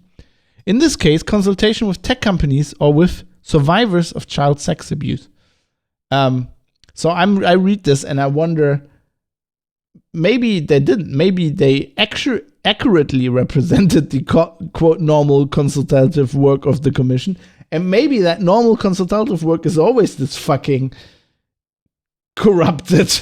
I don't know. That could be the reason. And by the way, I just quick. As somebody who deals with language, I don't want in any way take away. I mean, sexual abuse is horrible.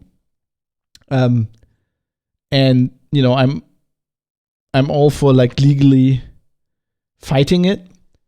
But I just hate it when people like subvert language to get their like to propagandize them. You're only a survivor of something if somebody actually tried to kill you, right? When I go bouldering, I'm not a boulder survivor when I go home. I haven't fallen. I wasn't in danger. In a year of doing this, I was never in danger, right? I'm not a motorbike survivor because I get off my bike. Today I rode to the shop to do some grocery shopping. I come back home. I can't call myself a survivor. I wasn't in a crash, right? There wasn't any threat to my life. If there wasn't a threat to your life, I understand that this is a very horrible thing to happen to somebody and that it can cause physical and mental harm, significant harm. Like even in a case where like people kill themselves after, because of this. But sorry, it's just not what survivor means. Don't use language like this. Actually, in this story, while we're at this topic, I thought I actually had to put that in my notes. Maybe I skipped over it, but like I think the thing that's brave. I actually skipped over that. So I actually want to read that out because I found that was very, very sinister. So they Brave Movement's internal advocacy documents lay out a comprehensive strategy for utilizing the voices of abuse survivors to leverage support for Johansson's proposal in European capitals, and most importantly, with the European Parliament, while targeting prominent critics. The main objective of the Brave Movement mobilization around this proposed legislation is to see it passed and implemented through the EU, it states. Once the EU Survivors Task Force is established and we are clear on the mobilized survivors, we will establish a list pairing responsible survivors with MEPs. We will divide and conquer the MEPs by deploying in by deploying in priority survivors from MEP's countries of origin. Its advocacy strategy reads, conservative Spanish MEP Javier Saleyos, the lead negotiator on the issue in the parliament according to the Brave New strategy, has called for strong survivors mobilization in key countries like Germany. So what they're saying is they're an advocacy group.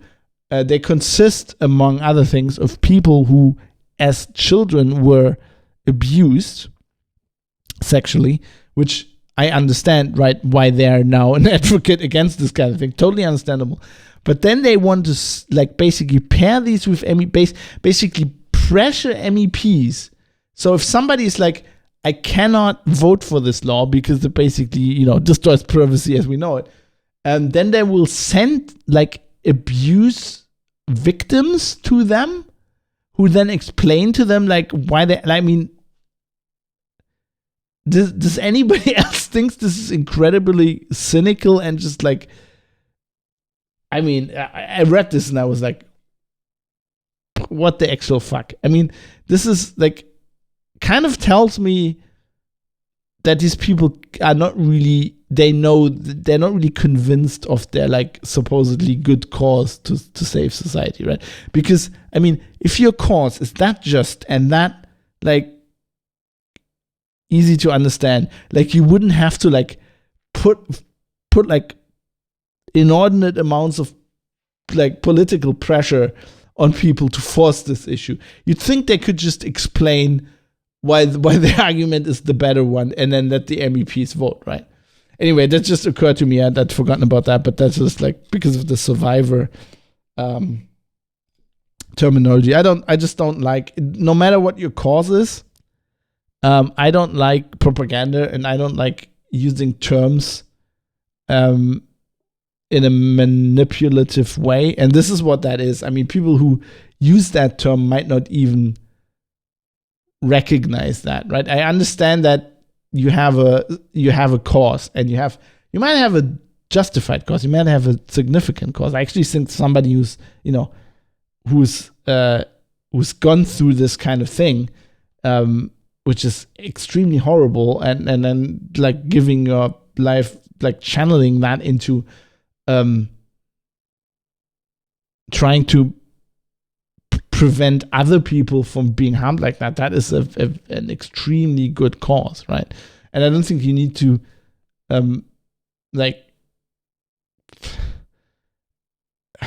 distort it or kind of almost sully it, but just using terms to what that term is it's there to manipulate people. It's there to dramatize what you've gone through. I am it's weird. I'm almost, when I say this, I mean this. I am sorry that the language we're using does not adequately convey the pain and the suffering you went through. But trying to change the language to manipulate people is not gonna make that any better. And I think this is one of the even not as bad cases. But you see this term misused everywhere these days. There's a LGBTQ, I'm a transition survivor, whatever that is. If you I wouldn't call myself a survivor of anything. In 40 years of my life, I've never been in a situation where I think I was in mortal danger and I've survived. Right? If somebody points a loaded gun in your face and the safety's off and yells, "I'm gonna fucking kill you," right? And you manage to just duck out of the way or punch him out or whatever, then you're a survivor. That was you were in mortal danger at this point, right? If somebody runs your car off the road and you your car turns over 50 times and slams into a concrete wall, then you're a survivor, right? I know somebody who, when they were about 18, I think, They were riding their motorbike, and they got run over by a agricultural tractor. And they lost use of an arm, and they've been on pain medication ever since. Like, that person can say they're a survivor. They nearly died in that crash. Like, very nearly. Anyway, that's just me, and I'm a journalist and a writer, and terms are important to me. And this kind of, I'm belaboring this point because that is exactly, this kind of language is incredibly powerful, right? Nobody actually, the press not saying this, what this proposed legislation does is get rid of all privacy on digital devices.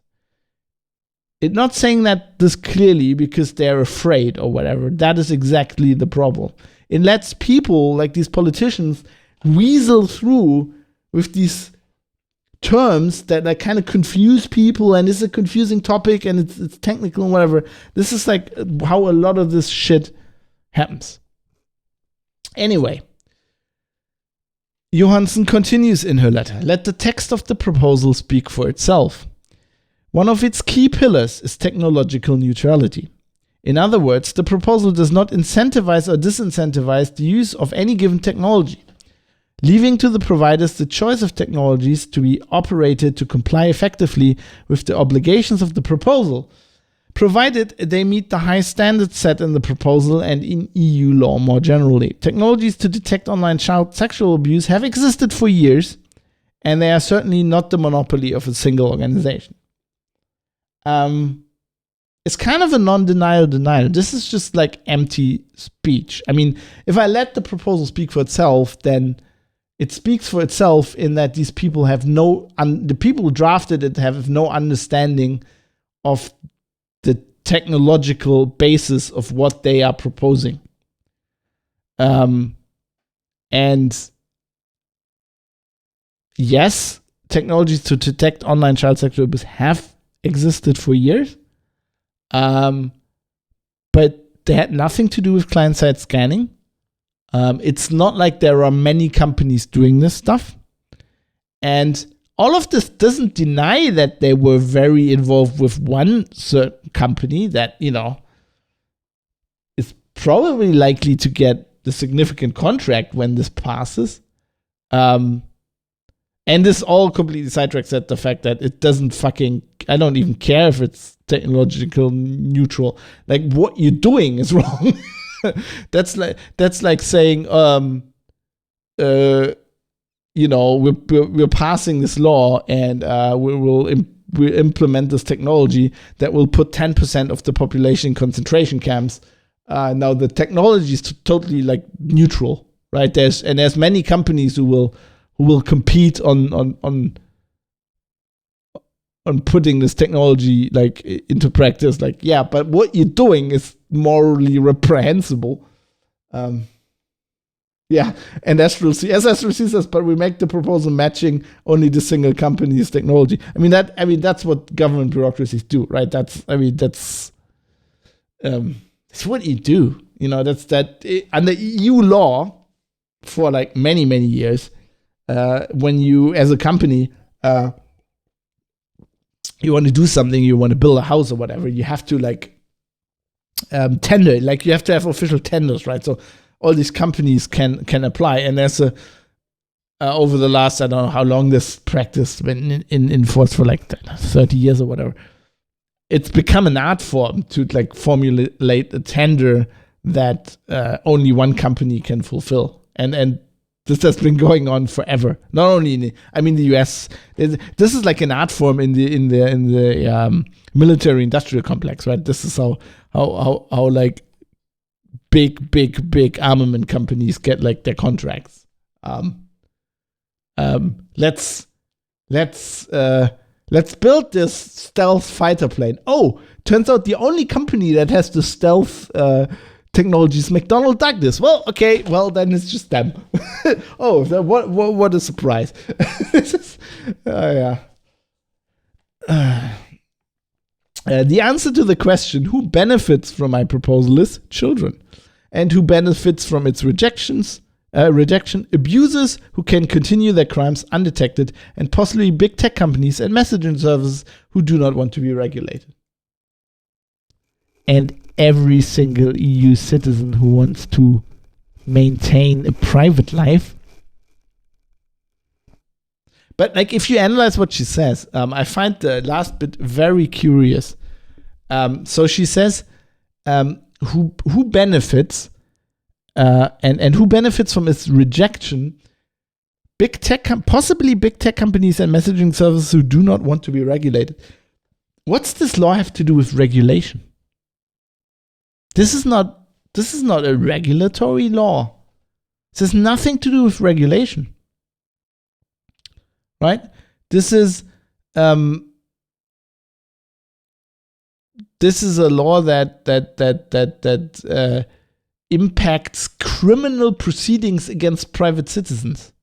It's got nothing to do with corporations, except, because of the lobbying, but like the actual law doesn't. And how? Like, this doesn't make any sense, because these big tech companies are already doing the mass scanning for CSAM. They're just not doing it on encrypted, like they're just not circumventing end-to-end encryption. That I thought that was weird. I'm confident that the honorable members of the parliament, those in the LIBE committee, will judge the regulation on its merits. Will continue to ensure the balance and the respect of all the fundamental rights at stake, regardless of sensationalist media. Will continue ensuring that children's rights are treated equally to other fundamental rights. So she says this in her letter several times, that you have to weigh children's rights to other fundamental rights. She never really mentions privacy. To me, this is like a classic example of Hitler's big lie theory. Sorry, I have to bring up Hitler, but it's just how this, he put forth in Mein Kampf, a theory that's been used by many, many people ever since. It's a classic propaganda strategy. Stalin was very fond of it as well. That basically says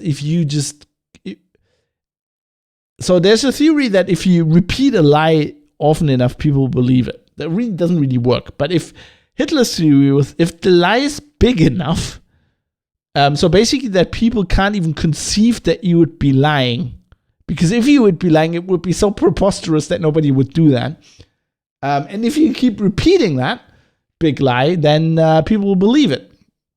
And in this case, the big lie would be the assertion that other fundamental rights, i.e. privacy, is even being given merit here, that it is weighed against children's rights, but it isn't. That is like patently bullshit, because this regulation will mean the end of all privacy. So it's like completely negating a right, a fundamental human right, in all of the digital space. And yeah, as I said before, we need to start talking about it like this, because they just get away with their big lie, right? There is no privacy in the digital realm without end-to-end encryption. And there is no encryption if you upload everything people want to encrypt before they can encrypt it to the cloud, right? I mean, there's technically is encryption, but you've just completely negated it. It's like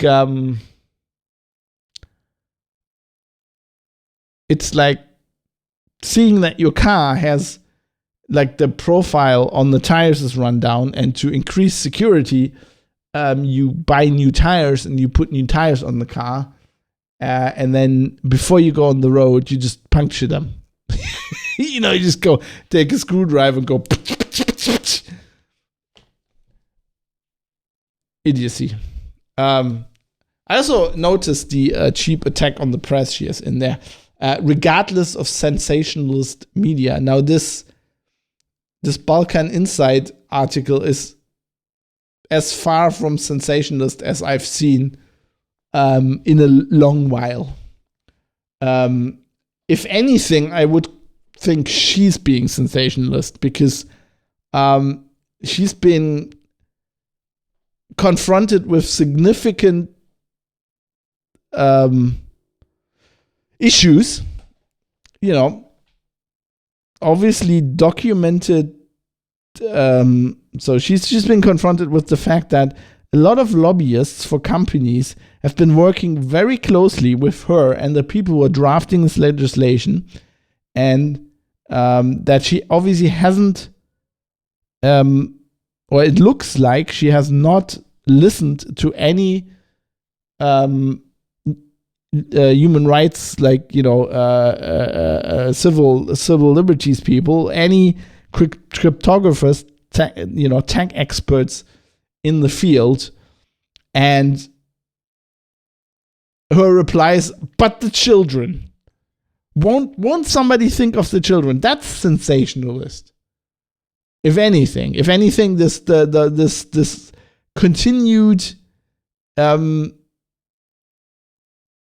like harping on that point. Like, nobody who's against this legislation has said we shouldn't criminalize child abuse and we shouldn't do anything. No, not anything. That's the point. Like, nobody has said we shouldn't do something about this, and maybe even do more than we're doing already. They just have an issue with your specific implementation, which is a very bad idea. And their response is just like, "Oh no, we consulted everybody and everything's fine, and people really want this and want somebody to think of the children."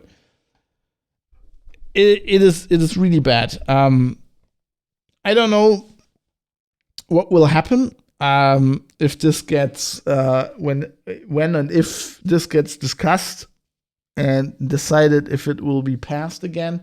If it actually is passed in the European Parliament, if there is any recourse there, I would hope that there would, if something like this were to happen, that there would be mass protests.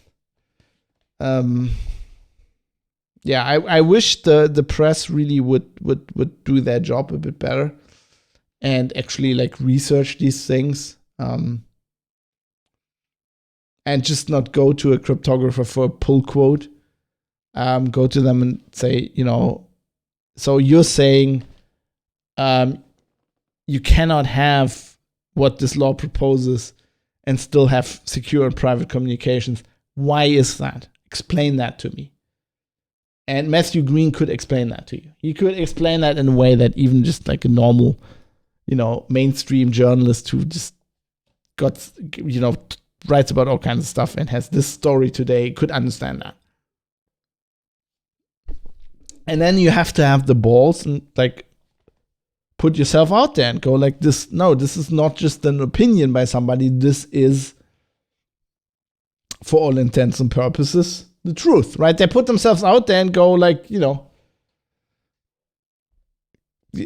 global warming, man-made global warming isn't a theory. It's the science. It's proven. Well, this is the fucking science about end-to-end encryption and client-side scanning, right? So, you also have to do that at that point. And I can't. I hope enough countries and enough MEPs step up to this. This is a horrible idea. I'm all about fighting child sexual abuse, and putting more people in jail that produce and consume this stuff. But there has to be a sane way. Like, there has to be a way that doesn't turn our society into like we're already under mass surveillance everywhere. And it's just like, not even that, it's just like, what I don't understand is, even if they don't understand the technology, right? These politicians, they're like, don't they like, did they swear? Or I think that's only the head of the government who swears an oath. But like, they're supposed to understand how democracy works, right? And can't they see that going we need to look at everybody's private photos and text messages because, I mean, there could be a criminal. Don't they understand that this undermines, like, the rule of law and our whole system of government? I mean, you can't. Democracy presumes that democracy is a social contract. And democracy presumes that the majority of people are just, in most cases, law-abiding citizens. Like, everybody will break a law at some point. You know, we have so many laws. But, like, in modern states. But, like, democracy is a concept. It assumes that the vast majority of people in a state are acting on good faith. If the state starts assuming that any citizen is suspect and any citizen might be a criminal and might be a bad actor, then we're like on a fast track to authoritarianism. I mean, this is what, when dictators take power, that's the kind of thing they say. That's kind of like how states like the Soviet Union saw their citizens, right? That's why in East Germany you had the Stasi and, you know, secret police that was watching everybody, because the state assumed that every citizen was its enemy and every citizen was a criminal. You can't have that in democracy. Democracy, you know, these people vote. Democracy depends on, you can't have somebody like electing the government who you on the other hand suspect is like a perverted connoisseur of child porn. Don't these people, like, don't these politicians, leaving everything else aside, why don't they like, how can they be in the position they are in and don't understand that? I don't get that. But I mean, I guess it's not only politicians, it's like journalists who don't understand that there can't be journalists and activists at the same time, which I've talked about on the show a lot. But I mean, like, if you're a police officer, you understand that you just can't be a criminal at the same time, right? I mean, okay, you watch something like The Shield and it's it's very different. But I mean, in general, right?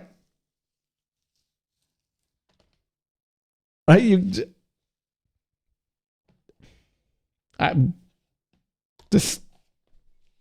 don't. We need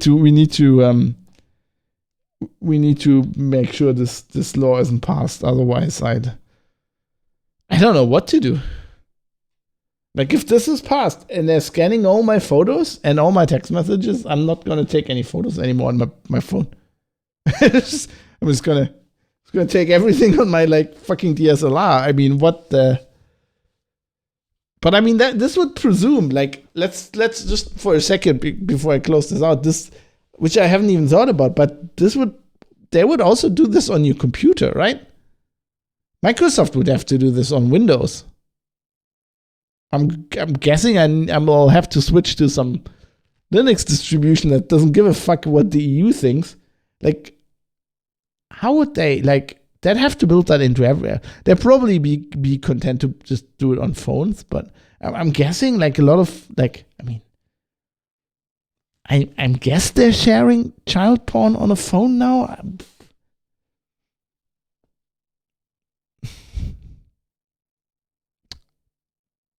I don't.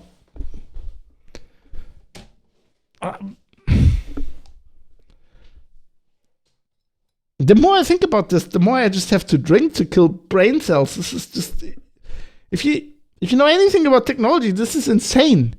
This whole proposal is completely fucking batshit crazy.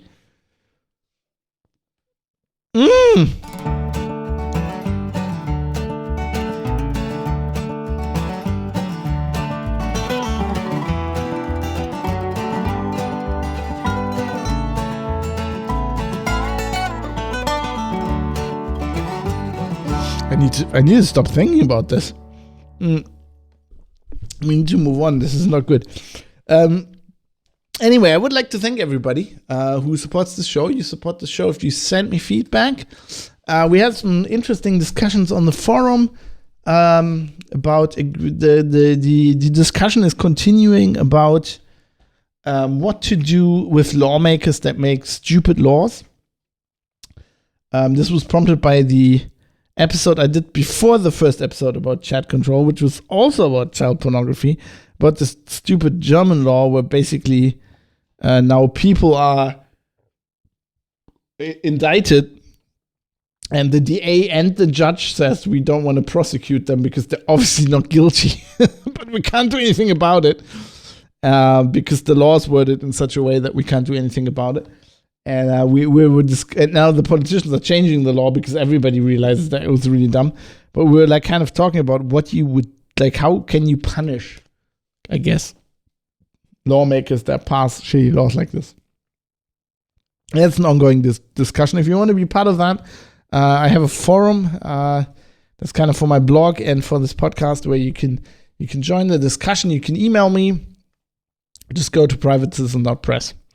And you if you do that, you're a producer of the show because you help me produce it. I'm open to suggestions. What other stuff I should talk about, which should drive me, if you have other topics that will drive me into existential peril like this one. Really, I've been dealing with this for like 3 or 4 days, just like this one story, and I was just like, it's bad. Actually, to drink hard liquor only so I can sleep. It's bad.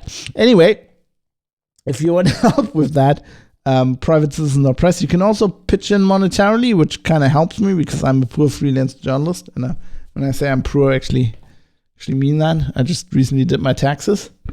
It's not looking rosy. At least I don't have to pay that much taxes. That's the upside of not having that much income. Anyway, I don't want to turn into Drachenlord here and kind of beg for money. So let's instead thank the people who I have a Patreon which you can join. It's kind of like this thing where it's like a subscription. You can kick me like a euro or a dollar or a euro dollar. I wish they would just get on with it and do Cyberpunk and get the euro dollar. That would make so many things easier. Anyway, or I'm reading a Arthur C. Clarke book currently from the 60s, and they have the sterling dollar or the stolar. I think euro dollar is a bit more elegant, and we should get something like that going. Anyway, you can support me on Patreon, and I would like to acknowledge the people that do. My showrunner, who is No Agenda Royalty, ITM, Circle Terran, executive producers Butterbeans, Jaroslav Lichtblau, Rizal, and Sandman 616. Supervising producers Avis, Bennett Piata, Dave IKN, Jackie Plage, Jonathan M. Hitai, Krunkle, Michael Mullen Jensen, and Tobias Weber, or Tobias Weber. I never know. Producers Andrew Davidson, Astro C, Barry Williams, Cam, Captain Egghead, Dirk Didi, Fadi Mansour, Florian Pigorsch, Joe Pozo, Mr. Amish, RJ Tracy, and Robert Forster. And also thanks to the associate producers D, Jonathan, Johan Sonin, Kai Sears, Ricky M, Steve Foss, and Vlad. And if you're watching this live on Twitch and you subscribe to the channel, then you're helping out too, which is good. And you can do that actually for free if you got Prime. Well, it's not really for free because you're paying for Prime, but if you're not subscribing to any Twitch channels, you might as well subscribe to mine. Hey, that almost rhymed. We can probably put that to music and have a rap or something. Well, I shouldn't do that. I'm not very musical. As people know who listened to the first episodes of Linux Outlaws. Also, I would like to thank Bytemark. Speaking of Linux Outlaws, Bytemark at bytemark.co.uk is a British cloud hosting company, and they provide the servers, and they have that the audio file is hosted on, and they have since at some point in the, I don't know when it was, like maybe the middle of the run of Lynx Outlaws. And ever since, they've been doing this, and they're promoting free speech. So that's great. Indie Gaming says, hello, they still pay. Wow, they don't pay, but they do something similar. They provide me with 2 servers free of charge and all the bandwidth. So that's actually very valuable. Also, they have damn good bandwidth. If you download this podcast, you know what I mean. I mean, the servers are always up. And they just, pipes are good. So thanks to Bytemark. They're great. I like them. Really cool.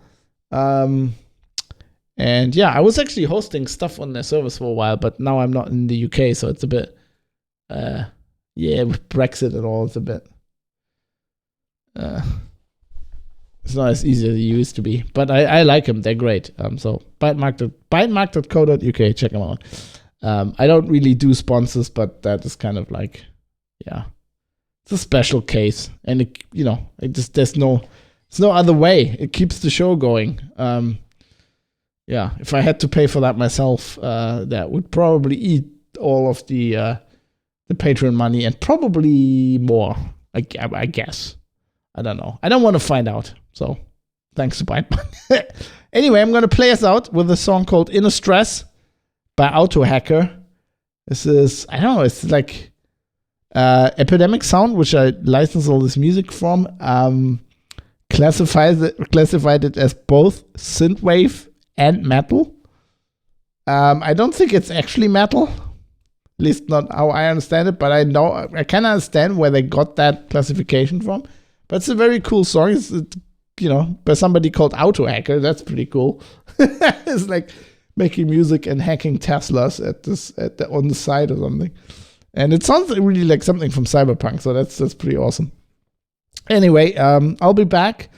Probably gonna try to do 2 episodes next week somehow. I mean, I'm kind of late with this one, but the week after I'll be on the road quite a bit, so that'll be hard to record a podcast. So I think I'm gonna try to do 2 episodes next week. Let's see how that goes. Of course, I'll keep you up to date on how this legislation develops and what we get out of it. Hopefully nothing, but we'll never know. It's the EU.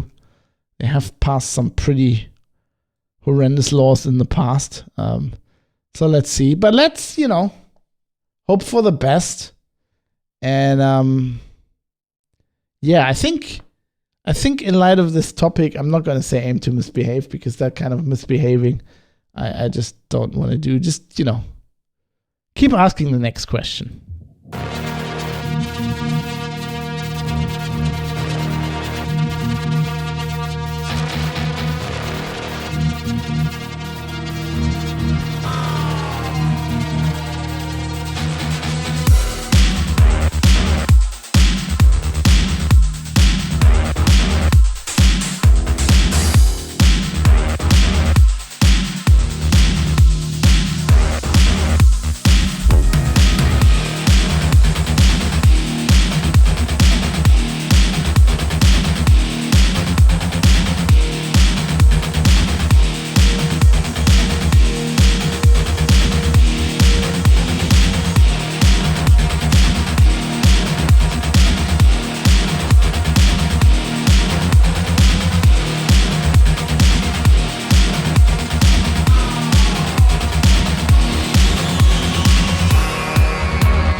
Inner stress. That's what I feel when I read these stupid letters from these stupid politicians.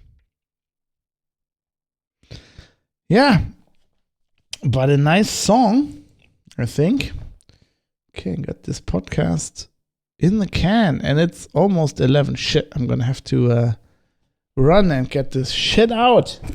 Thanks for watching, everybody. I appreciate that. I know that wasn't an easy topic, but unfortunately, yeah, they're kind of wait, what am I trying to do? I'm trying to do this, right? And they kind of foist this shit on us, I guess. It's yeah. I don't know. Well-meaning people that have no idea what they're doing. It's the most dangerous thing in the universe, I think. It's so much pain. Anyway, thanks for watching. I hope you'll have a good Saturday. I'll get this out, and then I don't know. I guess I'll go to bed. Thanks for watching. I appreciate it a lot, and hopefully see you next week. I don't know if I'm gonna if I get 2 episodes out. I don't know if I can manage to stream both of them. We'll see. And I don't know when yet. I still haven't done my plan. I'm looking at this desk, and there's like notebooks and date like calendars everywhere. It's all too complicated. But yeah, again, thanks for watching, and hopefully see you soon.